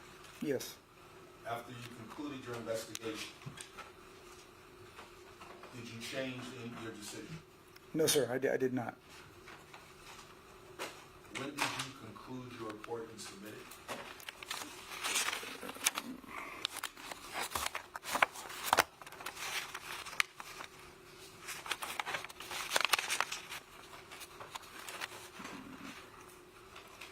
Looks like Friday, September 21st was my last entry, so somewhere around that time.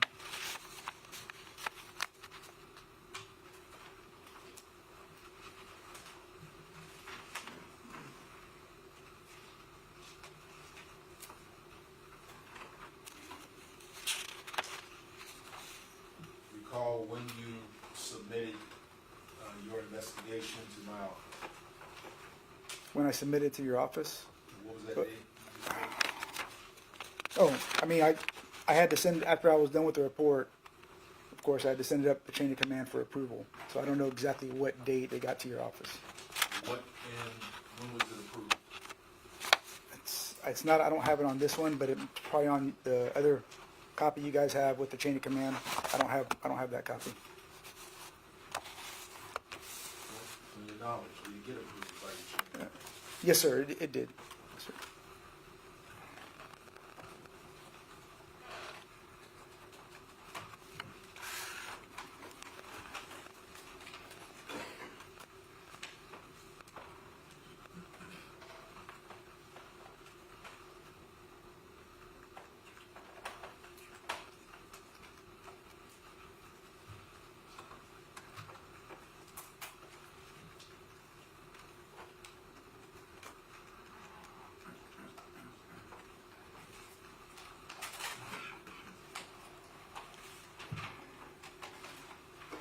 Just a moment.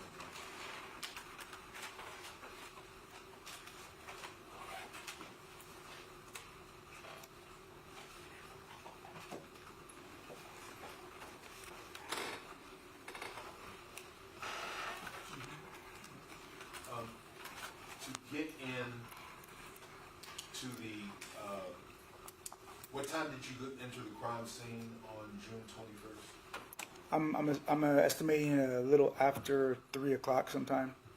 And there had already been a warrant obtained by the time you got in. Yes, sir. Night CID had got a warrant already. A search warrant, yes, sir. From your knowledge of the process, was it difficult to get that warrant? No, sir. Are warrants, out of your experience, are warrants routinely obtained day or night? Yes, yes. I'm going to judge this line of questioning. I ask that we have a hearing outside the presence of the jury. All right, members of the jury, I'm going to ask that you leave the courtroom for a few minutes. We'll let you know when we're ready. All rise for the jury.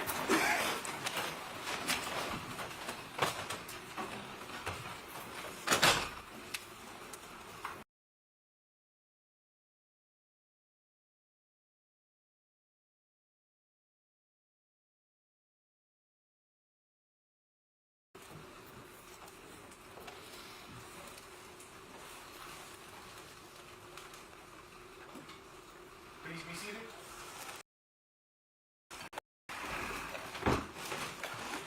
The basis for our objection is that he asked, is it easy to get a warrant, and can you get them at any time of the day or night? I think that they're getting into dangerous territory where they're opening the door to the introduction of the magistrate's ruling, and since the state has persisted in ignoring the court's admonitions, I ask that the order and rulings that we asked to be taken, that the court take judicial notice, be noticed at this time, introduced into evidence and published to the jury. And in the alternative of mistrial, they cannot be inquiring about a warrant, and this is a backdoor attempt to advance. Officers were required to get a warrant before making entry. So we'd ask that the objection be sustained, the jury be instructed to disregard, that mistrial be granted, and the alternative that pursuant to our motion to take judicial notice that Judge Bimperod and Judge Beery's report and order be introduced into evidence and published to the jury. In previous testimony, this witness testified that there was a search warrant in the apartment when he got there at 4 a.m. The defense has already marked the search warrant prior. I am simply inquiring. It was obtained at 4 a.m.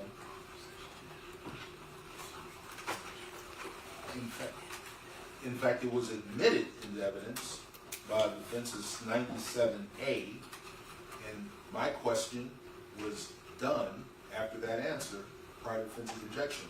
We are not doing the things accused of defense. I'm simply closing out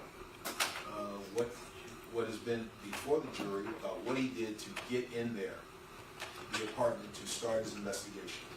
Your Honor, counsel misstates what he said in his question. I'm sure if the court reporter reads it back, the question was not limited to the defense exhibit. It was a general proposition to all warrants. And by not limiting it to the particular exhibit, he has opened the door to the introduction of the federal court ruling. We'd insist that the court introduce that ruling at this time because they've been admonished several times. I think that the court has sustained our objections to the warrant probably about 6 or 7 times, and this morning the state was admonished not to do it anymore because the federal court ruling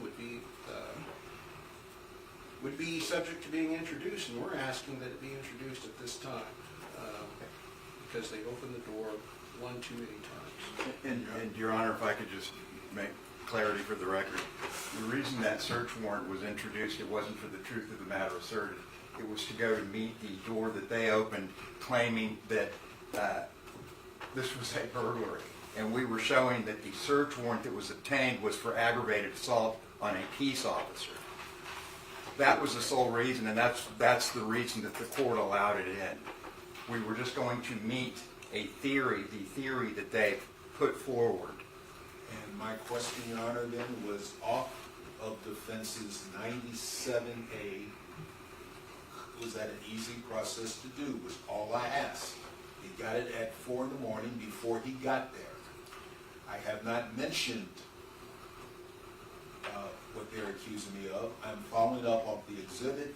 They admitted, not for the truth of the matter asserted, but evidence is that is the basis upon which the evidence text and the detective got into the apartment, which began his investigation. That was the only thing I asked. They've never mentioned defense exhibit 97 in the question, and to suggest now is an attempt to remedy what they have misstepped into. It has been marked and referred to before the jury, and that is all I asked the detective. Is the state suggesting that they, in their question, specifically and explicitly referenced defense exhibit 97? I don't think so. I said the search warrant, which is what I led at the beginning of the direct. Was there one when he went into the apartment? When I started direct with him yesterday. And that is all I referred to. Your Honor, if I may, just respond. The warrant's gonna get on day or night. Is it an easy thing to do? The only relevance those questions have is to try to get into that area. And as I talked about with the court from the beginning, having us had this experience before, I knew that we were going to get to the point in the trial that it would be clear that they did not need a warrant to go in. And I think everybody in the courtroom that's not the state right now knows that, including the witness. But the jury doesn't. And so my concern is that we all know that there was an exigency. It's clear that there was an exigency.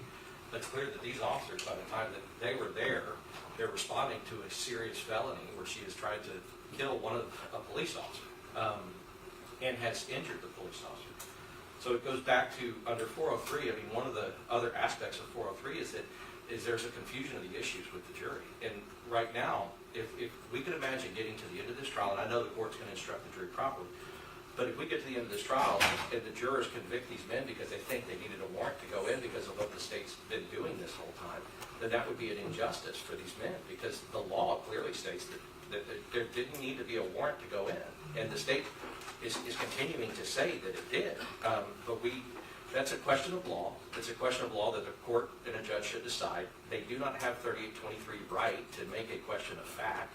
They do not have the ability or the right to have a 3823 instructions.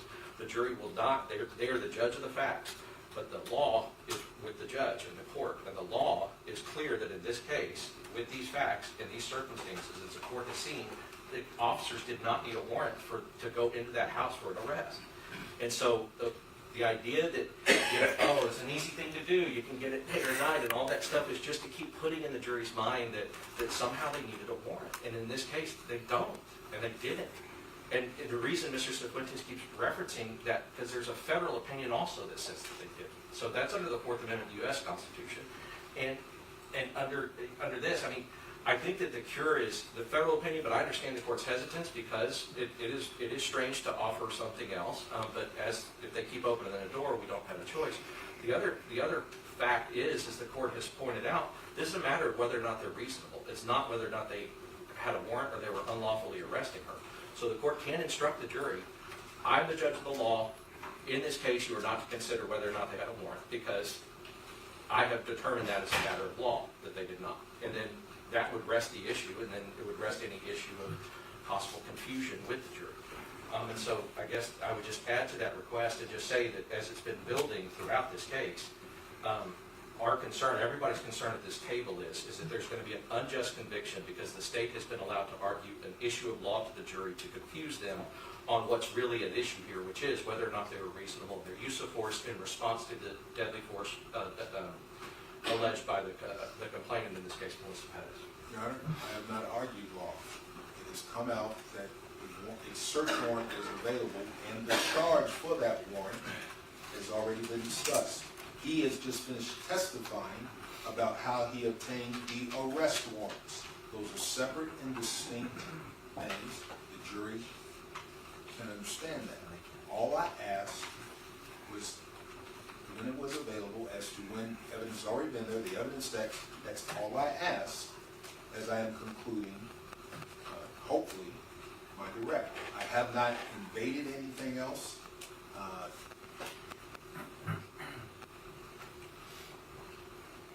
So that is where I would stand. We have not, again, we are referencing what's been admitted, not for the truth of the matter asserted, but the fact that it exists.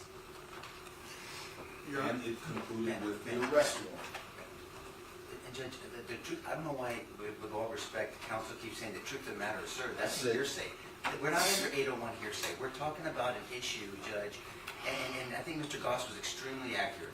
That there is a tremendous concern at this table, Judge, by all counsel here, that this is confused. This jury is confused.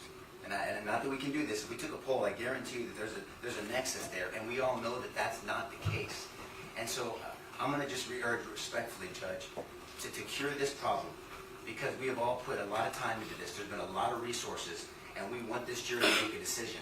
We want justice to this jury to make a decision. Is for you to make a ruling of law. I mean, they're acting as if this is a quasi-motion to suppress for the state. It's odd. I'm sitting here trying to listen, and I'm trying to figure this out, and the roles have been reversed, and it's weird. As Mr. Goss said, they don't have a 3823 right. And so they're making this argument that you have instructed them, Judge, multiple times, and I'm trying to be very calm here, and they continue to push the issue, whether it's just gently, overtly, passively. These questions are completely irrelevant. There's no purpose for asking these questions. This witness knows that they had a right to be here. He knows, we all know, the court knows that they had exigency. There was an aggravated assault, multiple of them, against police officers. They didn't need a warrant. So to even infer a warrant, they know exactly what they're doing. And so if we can respectfully request, Judge, for you to make a ruling of law to clear this up so we can get back to the business of finding justice for these three men behind us. That would be our request, Judge. Judge, they can say they're not arguing the law, and that's a disingenuous argument. What the court has explicitly said is do not discuss warrant, do not discuss 941, do not discuss Castle Doctrine, do not discuss a lot of things. It's kind of like Marlin and Nemo telling Nemo, don't touch the boat. And what do? They touch the boat in disregard of the court's directive. The only remedy at this point in time is to introduce the federal court ruling, because they continue to defy this court's instruction, don't touch the boat, and they keep on touching the boat. And the only way to remedy that situation is to introduce the federal opinion. And we ask that the federal opinion be introduced, that the jury be instructed to disregard.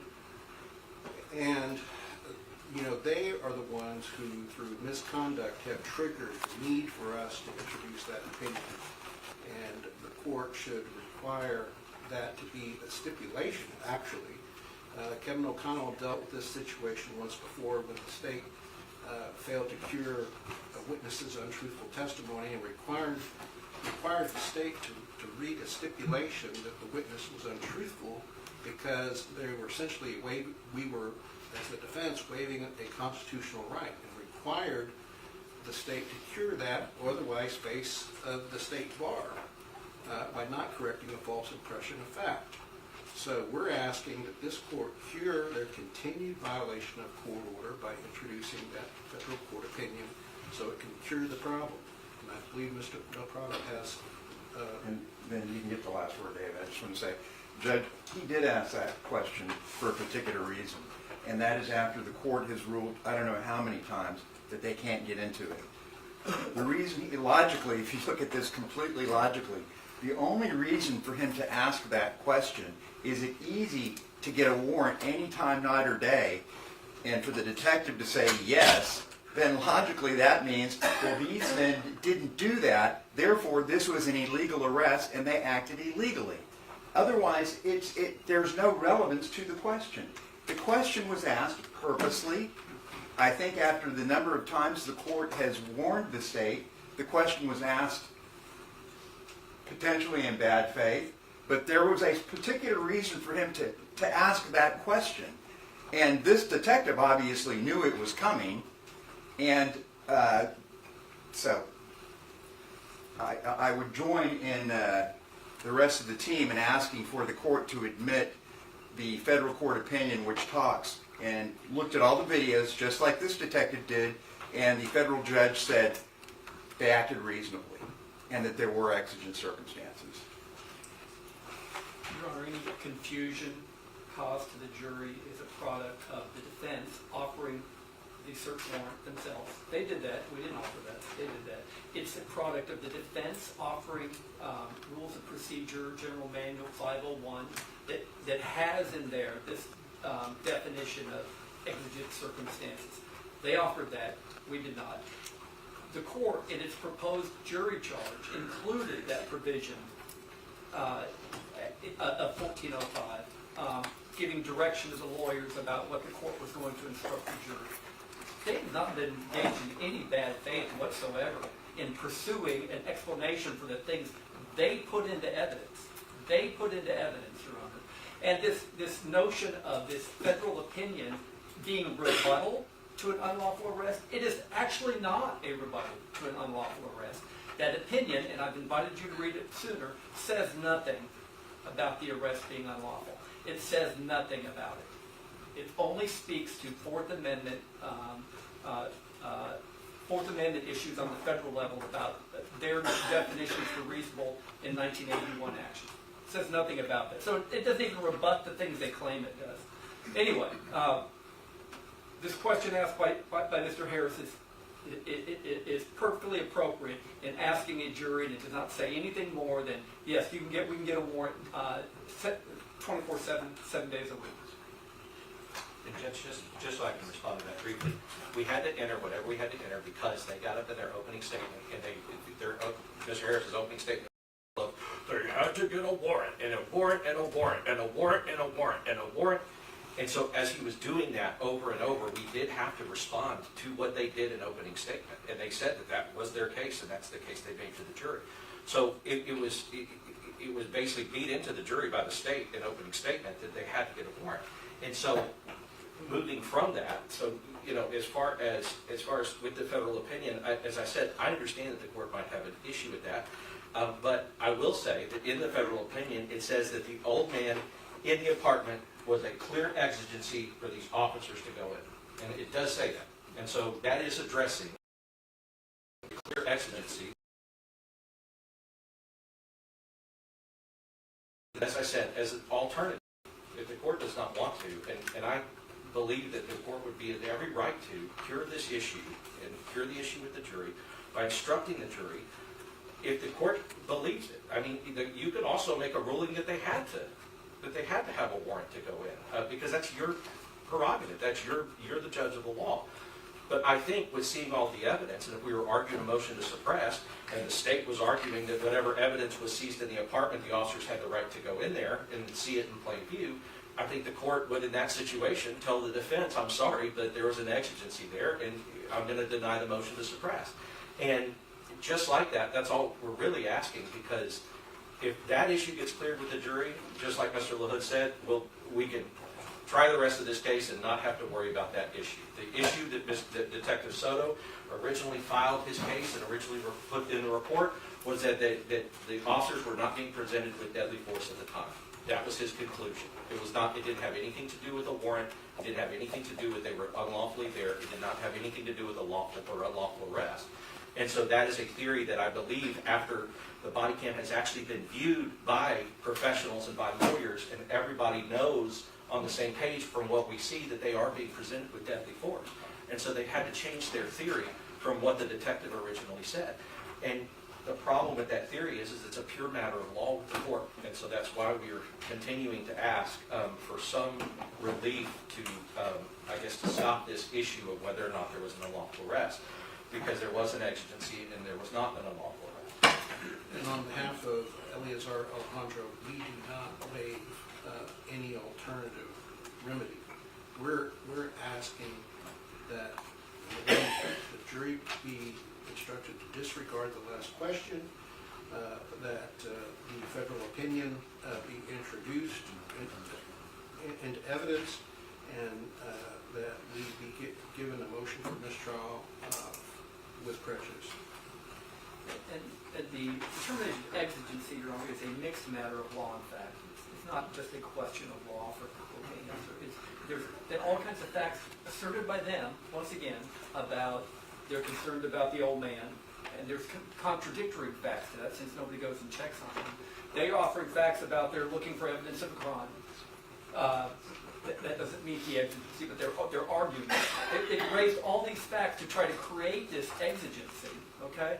This is a question for the jury to decide if it's not pulled from them, in a sense, to decide whether or not the exigency exists because there was an immediate and continuous attempt to arrest this person due to destruction of evidence, her being a threat to somebody else, or somebody requiring assistance. These are issues, clear fact issues, that have been set out before the jury by the defense. And for them, the jury then not to get into jury instructions, ultimately the opportunity to weigh those facts and apply the law to those facts makes no sense to me. Judge, just briefly on behalf of Alfred Flores, we would request in the ruling as well. Our requested relief is that finding of law by the court. Should you choose to not put the federal opinion in, that's our request for relief. I would also offer up that after conferring with my cohorts, we could make a motion to retract from evidence things like that search warrant and things that could further confuse the issue with the jury. We could withdraw those exhibits by agreement, and that would further cure the issue and allow the court to make the clear ruling of law, and then we could decide on the issue at bar. And Judge, I just want to be clear, and I agree with Mr. Bishop, I want to be clear that mixed questions of law and fact, I think as the court knows, that those are questions for the court to decide. Jurors are not given mixed questions of law and fact because the fact that the law is in there makes it to where that's confusing for the jurors. They're not trained to do that. They weren't elected by the citizens of Bexar County to make those decisions, right? That is strictly the purview of the court. Again, as Mr. Lunan pointed out, it is a mixed question of law and fact, and that is the court's purview. And I do not know of any time that a mixture, pure question of this is not.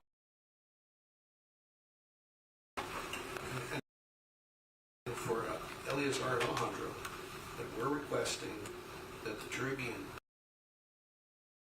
asking any exhibits to be withdrawn, that the jury be instructed to disregard, that the federal opinion be not introduced. Then we would ask that a mistrial be granted with prejudice because the state has willfully violated this court's rulings numerous times. And the willfulness is patently obvious because if they truly believed that the arrest or attempt to arrest was illegal, they should have been required to give the statutory warnings before grand jury of all the witnesses they're now accusing of making an illegal entry. They cannot say that they did not anticipate at the trial that they would make this argument that it was an illegal arrest. So we asked for those specific remedies, and if the request is denied, we're asking for a mistrial with prejudice. All right, so the court will caution both sides to read the revised, exceptionally preliminary draft of the jury charge. That is not the ultimate, that's not going to be the final jury charge. This is just kind of where we're headed. And obviously the evidence that comes in is going to affect how that charge reads ultimately. The jury charge will not be provided, will not be providing the jury the opportunity to make any decisions related to a warrant, so those issues are not a relevant topic.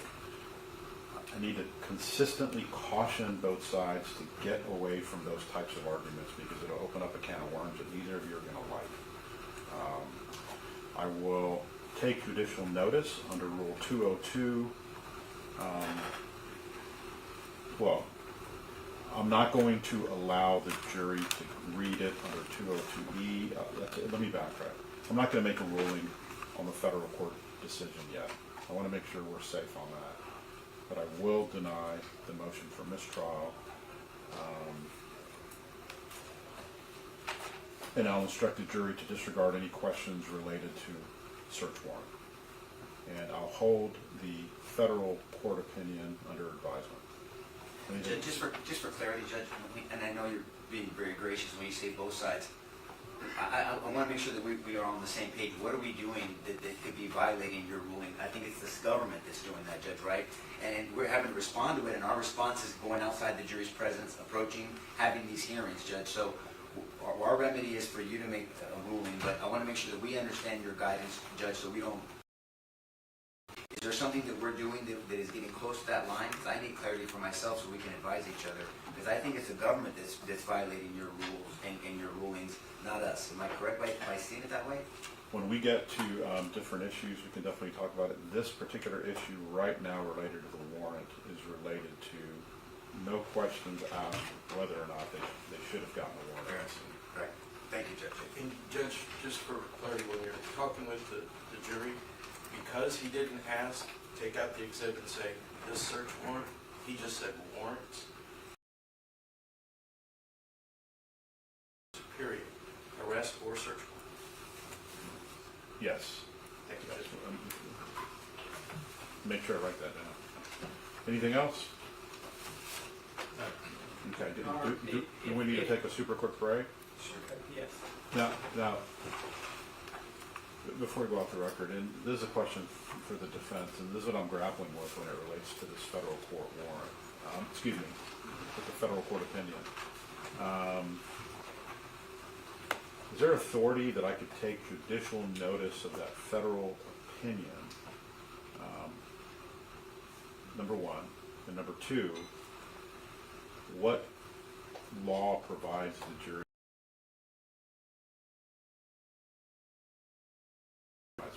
history ought to consider? We'll start receiving there. Okay.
been determined by this court and another court. And I think that the Bemperod opinion and report and Berry's report analyzed the requirement to get a warrant under the Fourth Amendment, because the Fourth Amendment was whether there was an unlawful search and seizure, and the court basically said that there was no requirement to get a warrant. So I think that you could incorporate an instruction that would do that, and also incorporate taking judicial notice of the federal opinion by giving an appropriate instruction, and I would hope that Mr. Goss and Mr. Nisbet would agree. I would say that would be an outrageous misstatement of the law and that ruling. That ruling had nothing to do with applying state law issues about 931, 932, 941, 942. Didn't involve those at all. State law has different requirements and different protections than the federal law does. And to say that federal law is dispositive on the issue of whether or not that the entry into Melissa Perez's apartment was lawful or unlawful, it had no application to that whatsoever. Had no application. Your Honor, if I can just say that, I think ultimately, I'm not married to any solution except the solution that tells the jury that is not to be something that they consider. That's it. Whether or not they got a warrant is a question of law. It is not for them to consider. And so whatever solution the court thinks is the best to do that, based upon what we've already heard and based upon the opening by the state and based upon some of the evidence that's come in, I think that ultimately how the court wants to do it is fine with us. It's just we're just very concerned they need to do it. We've observed the jury writing. Like there's jurors writing notes every time the issue of warrant comes up. We know that they're interested in it. We did have that first note that came out, that weird note from the first day before, like when we just started. That it's obvious that they're focused on that and they're focused on that issue. So that's why, like I said, whatever the court thinks is best. If Mr. Cifuentes' solution is best for the court, we agree with that, but we do think that there has to be something at some point in this trial that takes that issue out, and we have all agreed that we are not broaching that issue at all with our cross-examination and any of our presentation going forward. It's just that if there wasn't that admonition to the jury later, we have all these experts that would say that that's ridiculous. They did not need a warrant to go in. And I wouldn't want us not to be able to say that if the court wasn't going to instruct the jury that that's not an issue, because then all of a sudden our experts, we've been denied, they're denied the ability for the experts to rebut the state's repeated assertions that there needed to be a warrant or that this was an unlawful arrest. And so that's more, I guess, when we come to our case in chief, and we would like to just address that with the court in a hearing and have everything heard, because we would not go into it. If the court instructed the jury that, we would not go into it with these experts. But if the court didn't and we didn't know, then we would be in a situation where we would need to rebut what they've already said and what's already gone in front of them. So, thank you. I'm going to read an admonishment to them. Very good. All rights to the jury?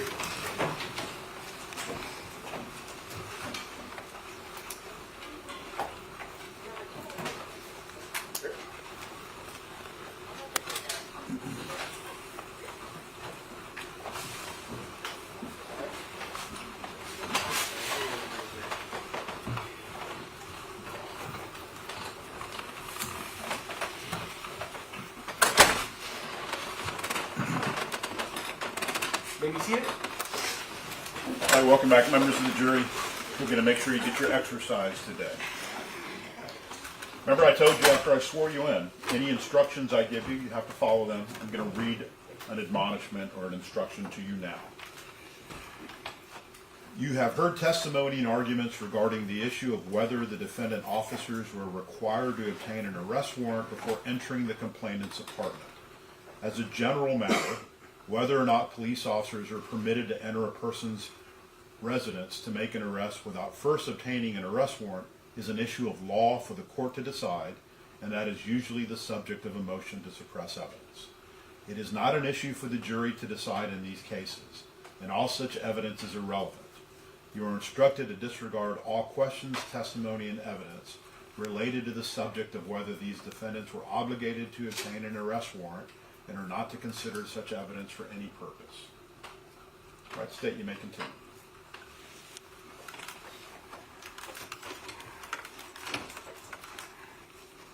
Is the Rosemont at the Mills Apartments located here in Bear County?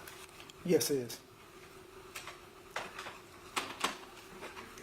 Did each of the defendants shoot a firearm? Yes. Did they each shoot it at or in the direction of Melissa Perez? Yes, they did. Did that act by the defendants result in her death? Yes, it did. Objection to the statement is overbroad. I want him to be specific which defendant. You can rephrase. Did defendant Alfred Flores fire a weapon at Miss Melissa Perez, and did she die as a result? Yes.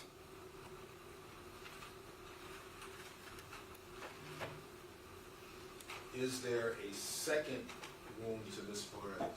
Yes. Did your investigation determine as to which of the three defendants could have fired them? Yeah. Objection, it calls for speculation and lack of personal knowledge. Asked if his investigation led to that answer. And that calls for speculation. It's his investigation. The witnesses that have testified, or the forensics, the ballistics, the ME, and none of them can say with certainty the cause of the second bullet. So he's going to be speculating. And he does not have personal knowledge. All right, State, I'll let you rephrase that.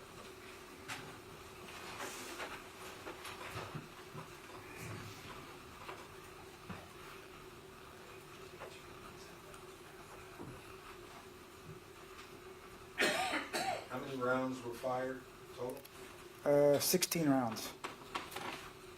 How many entry wounds were on the body? 2 entry wounds. Did all three defendants shoot at or in the direction of Melissa Perez on June 23rd? Yes, they did. Were they all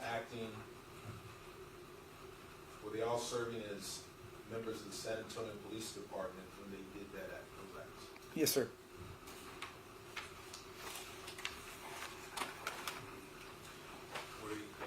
Were they operating in the course and scope of their duties as San Antonio police officers? Yes.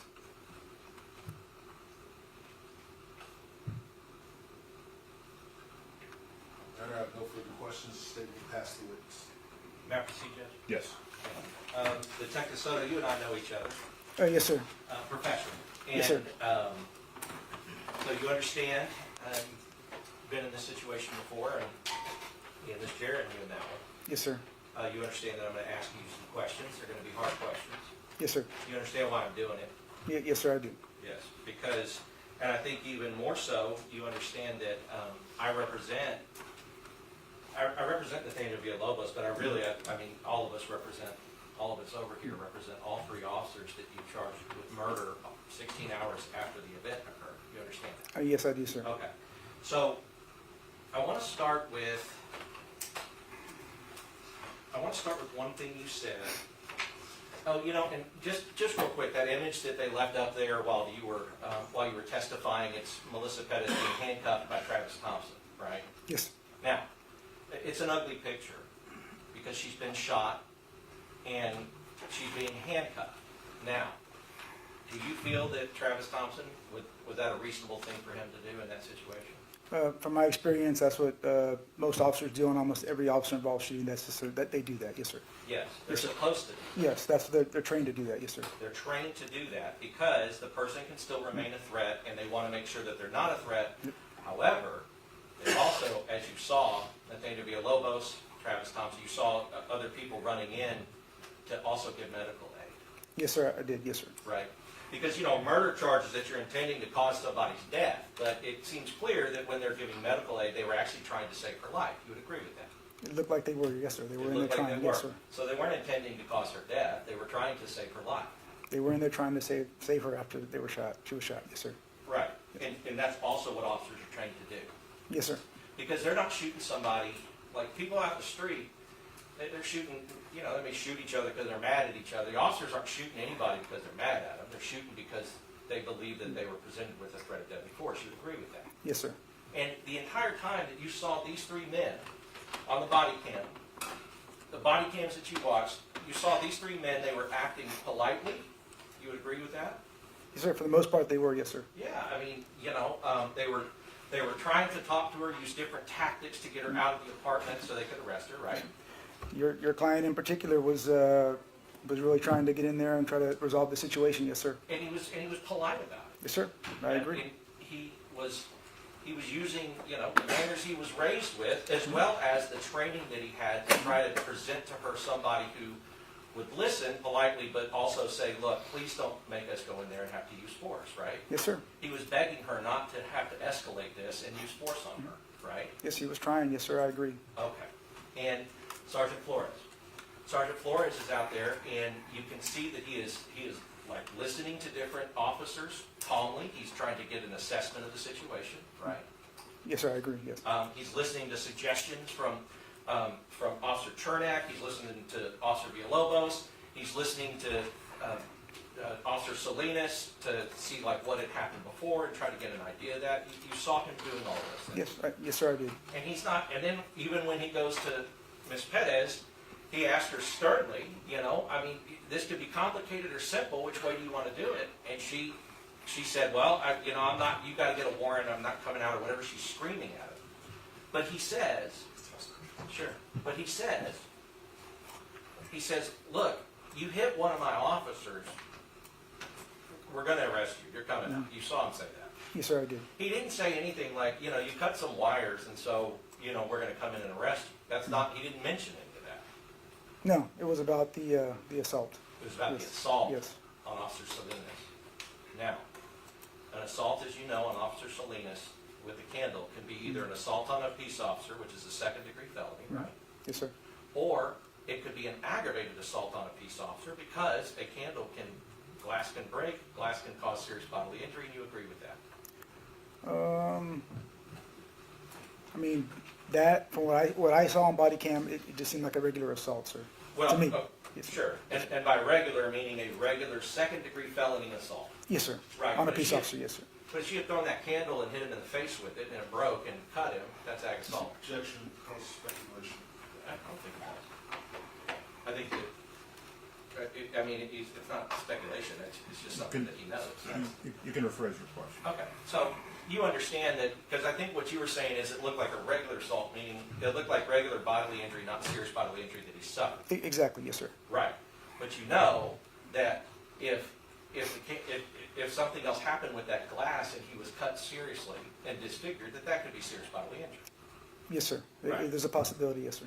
You know, and you know, it wasn't by any of her doing that he got hit in the arm, not the face. It just happened to be where he got hit, right? Correct. Because she got in that window.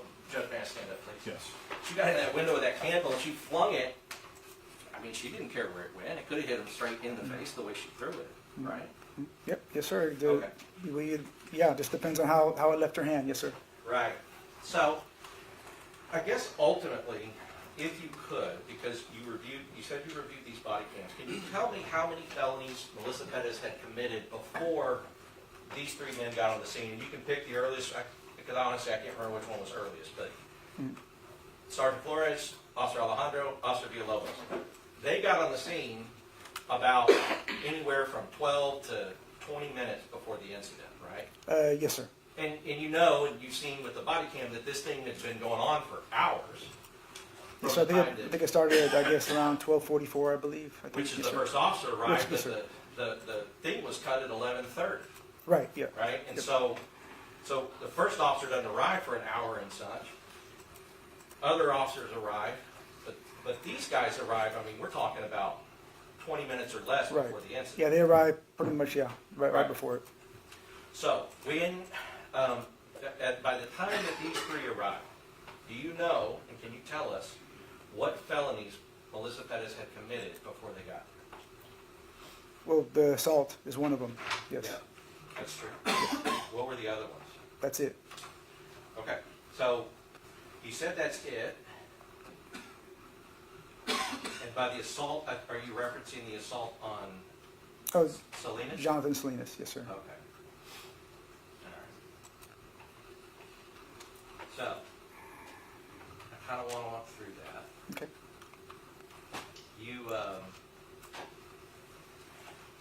We saw on several different body cams, we saw that, I guess we saw Officer Villalobos, her come at him with the hammer. Correct, when he was at the window unlocking the door, yes, sir. Right. And so, now, and to be fair, that was after they got there, because Yeah, there. yes, sir, yeah. But you would agree that her coming after him with the hammer and trying to hit him with it is an aggravated assault on a public servant. It could be, depending on like how close they were, stuff like that. There's other factors you can take into, yes, sir. Yeah, but I mean, aggravated assault on a public servant is using a deadly weapon and threatening force, or threatening to use a deadly weapon to Yes, hurt a and police that's why like distance is important, stuff like that, yes, sir. Sure. And what they were showing on the body cam is that she came about that close to hitting him with the hammer. I don't believe she came that close. You're talking about with Lobos? No, I don't think she came that close. You may not think it. Yeah, But, it's just my opinion, from what I saw, yeah. right. But what you saw was through a body cam, right? Yes, Okay. They had, may I stand up just a little bit? They had human beings that were looking at her and looking at her with that hammer, and then Right. they looked at each other and said, "Ooh, they like that close to Right. hitting you with that hammer," right? So you would trust, you should trust your officers, the officers that were there, and what they saw about how close she was. I mean, right? you're hearing that, your officers, yeah, you take what officers tell you, yes, sir. Well, because, I mean, because if it's happening like right after it happens and the officers are turning to each other going, whoa, and you saw them all react. And, Maria Salinas is drawing her firearm at the woman. You Yes, saw sir, that. no, I agree, yes. Right. And Maria Salinas, the reason she's drawing her firearm is because she's afraid for Officer Villalobos. She thinks that this woman is going to hit and hurt him. Right? You would have said. Yes, that's why she's pulling her gun, I assume. Right. And you saw that she kept her gun out. Yeah, she did, she kept it at side ready, yes, sir. She kept side ready. Yes. And the reason she kept it side ready is because even though she was back from that window, she was still nervous that woman was a threat to her or to one of the other officers. I can't speak to what she was feeling, but that's a probable assumption, yes, sir. And all I'm asking you, because I understand, I'm not asking you to get inside her Right. mind, but what I am asking you to do is talk about, that a police officer, threat, okay, threat, holster. Yes, sir, Right? That's usually how that works. yes. Threat, holster. She said threat, and then she kept it side ready. And keeping it side ready is because she wanted to be able to draw that thing up as quick as possible. That's how you're trained. Yes, sir. Right? And the reason that an officer would want to do that is because when they are looking at the person, even where Officer Maria Salinas was standing, she wanted to make sure because she thought that this woman was going to be a threat to her. That's Yes, sir. a reasonable assumption. Yes, sir, it is reasonable, yes, sir. So what you're seeing on these body cams that we saw, that we've just been watching, you are seeing not just these three men, but you're seeing other officers reacting to what they see as a deadly threat to them or others. You agree with me? Yes. So, and you haven't charged Maria Salinas with any crime for pointing a gun at her, right? No, sir, I did not. You didn't go and walk a warrant on Maria Salinas 16 hours after the incident. No, sir. You didn't talk to Captain Van Deffen about Maria Salinas and like how crazy it is that she would draw her gun on a woman that was clearly not a threat. You No, didn't do we did not, nope, that was not discussed. because you believe that Maria Salinas, when she drew her weapon and pointed it at that woman, was responding to a legitimate threat of deadly force against Officer Villalobos. Yeah, Right. and that's what she's interpreting, yes, sir. Right. Well, and because you said that you watched her body cam. Did you read her statement? Yes, I did. Okay. Did you read her statement before you went and got the warrant? Yes. Okay. So, and did her statement, was that part of the reason, the decision making that you did, in order to come to your conclusion that you needed to walk a warrant on these men for murder. Yes, it was reading all the statements, yes, sir. Right. And so Maria Salinas, you agree, she was front row seat to this thing. Yes, I do. And in fact, that's the front row seat. She was the second row seat. Right. And in her statement, she said, the only reason that I didn't shoot when they shot was because they were in front of me. Mm. You saw her, did she say that? I do recall her saying that, yes, sir. Right. Yes, sir. So, but in your mind, if they're all wrong, then she would have been wrong too to shoot, right? Yes, sir. Yeah, Right. she would have shot. Yeah. If she would have She'd shot. probably be there so what also. you were doing was you were basically saying anybody out there that shot, arrested for murder. Anybody out there that didn't shoot but pointed the gun, not arrested for anything. Right? I mean, the way you're putting it, making it simple. Well, Yeah, it yes, is sir. simple, Yes, sir. because that's kind of what you Yes, did. sir. Because, you know, as far as with Maria Salinas, if Maria Salinas and Officer Alejandro were switched, it would be Sergeant Flores, Maria Salinas, and Officer Villalobos sitting in that chair, right?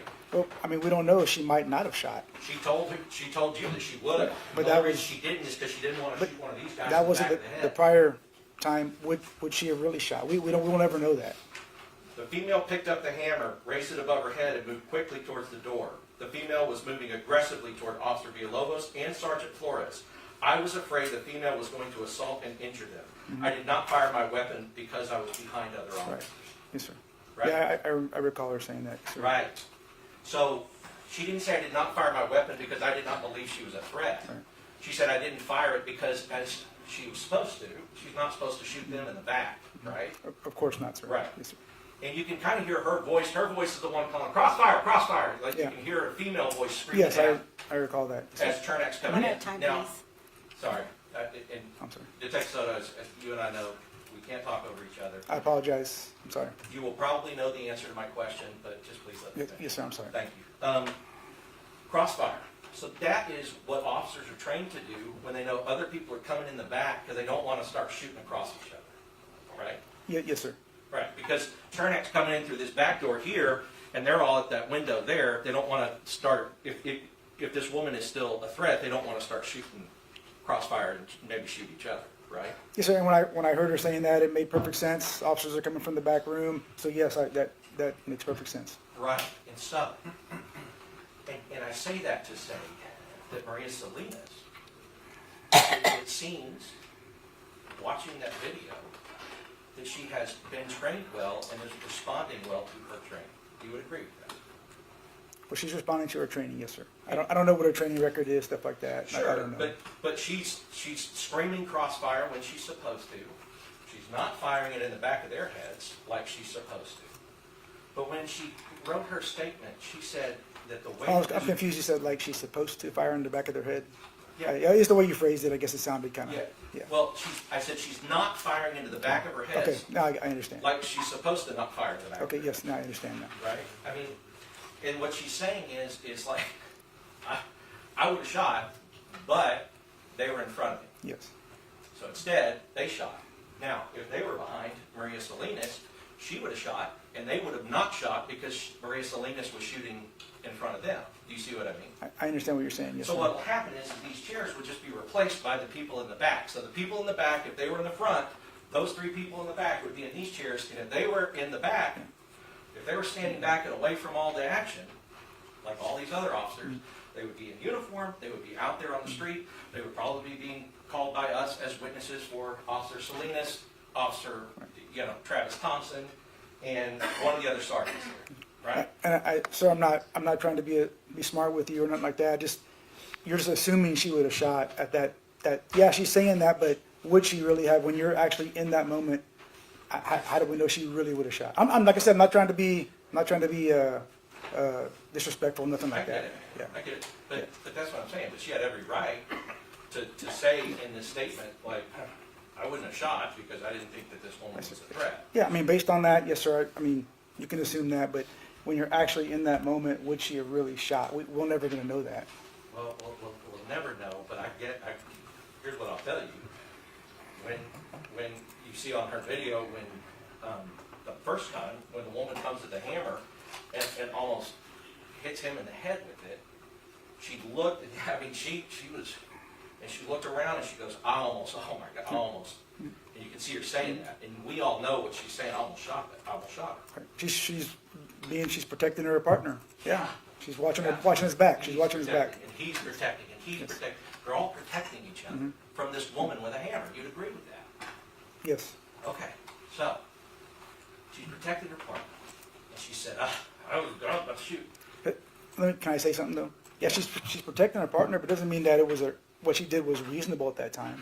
Because based on the body cam footage, it didn't appear she was really that close to him. I know, and that's a tricky Right. thing about doing investigations on body cam. Because, and you should have been trained on this, I'm assuming you were, body cam is not a replacement for the human eye. Yeah, body cam cannot replace the human eye because it sits at a different place, it has a different angle, you agree with that? Yes, sir. I Okay. agree. And the human beings that are sitting there watching that, these are police officers who, they have no reason to tell Officer Villalobos, oh my gosh, it was that close. Vince Gomez going like, oh my gosh, she almost got you with that hammer. They have no reason to say that unless that's what they saw. You would agree with that? I mean, that's in the moment. She really feels that. I mean, I'm not saying, but from my view, from what I can see, and I can only go by what I can see on body cam, it appeared that he really wasn't that close. They weren't that close. Right. That's what I'm saying. Yeah. So what you're saying is Maria Salinas, liar. No, My view of the body cam, truth. I'm not saying that. Well- That her interpretation was that it was close, but was it really? If you look at the body cam, it really wasn't. But that's all I'm saying. I'm not trying to be disrespectful, nothing like that, sir. Yeah, but I agree, but what you're saying is, when I look at it, an inferior thing to view, when I have an inferior medium through which to view this incident, I say that she's wrong and I'm right. But when she says, and Vince Gomez says, and they all are talking to each other going, oh my gosh, like, well, she almost hit you with that hammer. You're saying that, no, she didn't. I can only go by what I see on body cam, sir. But you can also go by what you hear on body Yes, I remember them saying that. Yes, sir. I remember Vince Gomez. I remember Maria Salinas. Yes, they. And you decided, forget what they said, I'm just going to go on what Detective Soto thinks is right based on the body cam. I didn't forget what they said. I'm looking at the evidence. I'm looking at everything. Okay, well, so if she almost hit Officer Villalobos with the hammer, and then you see Maria Salinas say, she's saying, I mean, she doesn't say it, but she's saying it like, I almost shot her. But again, the reason she couldn't shoot her is because he had his head and his back in the window, and she didn't want to shoot him. Exactly, and that's understandable. Totally understandable. Right. So what's happening is that we have. Did you see how many other officers drew at that final fire when they all came, like the ones in the back?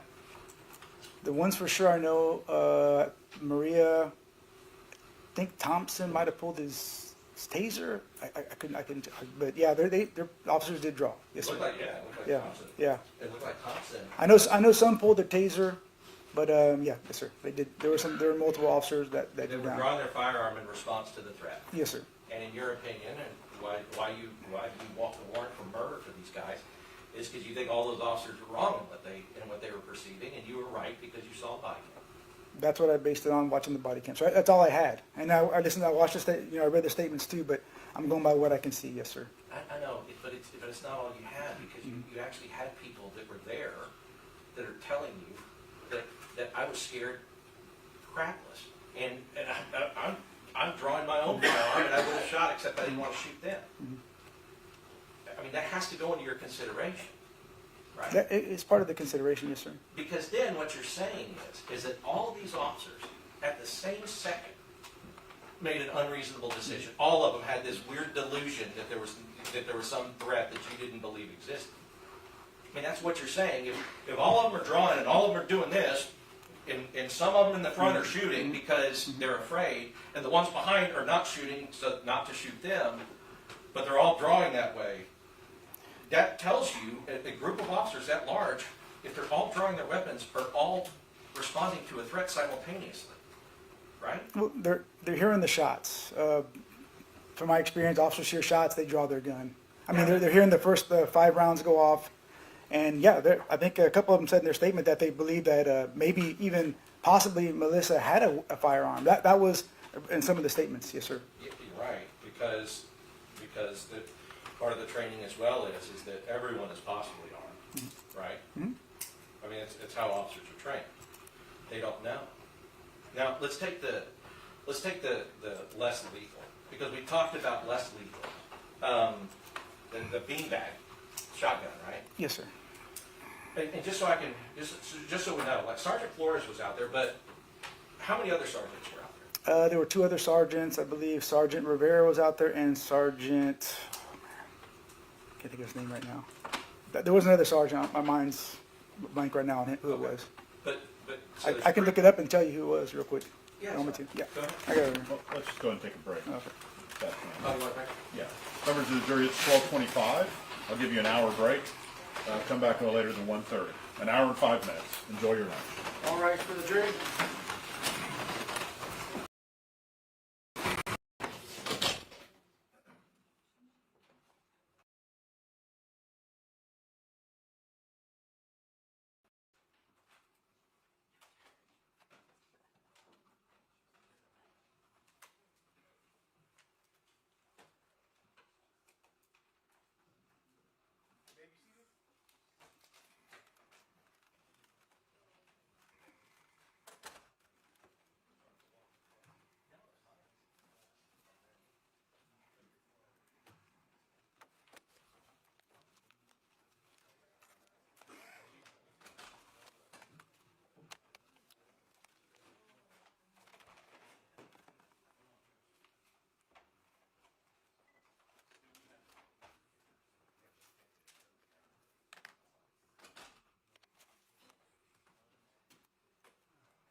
No, definitely.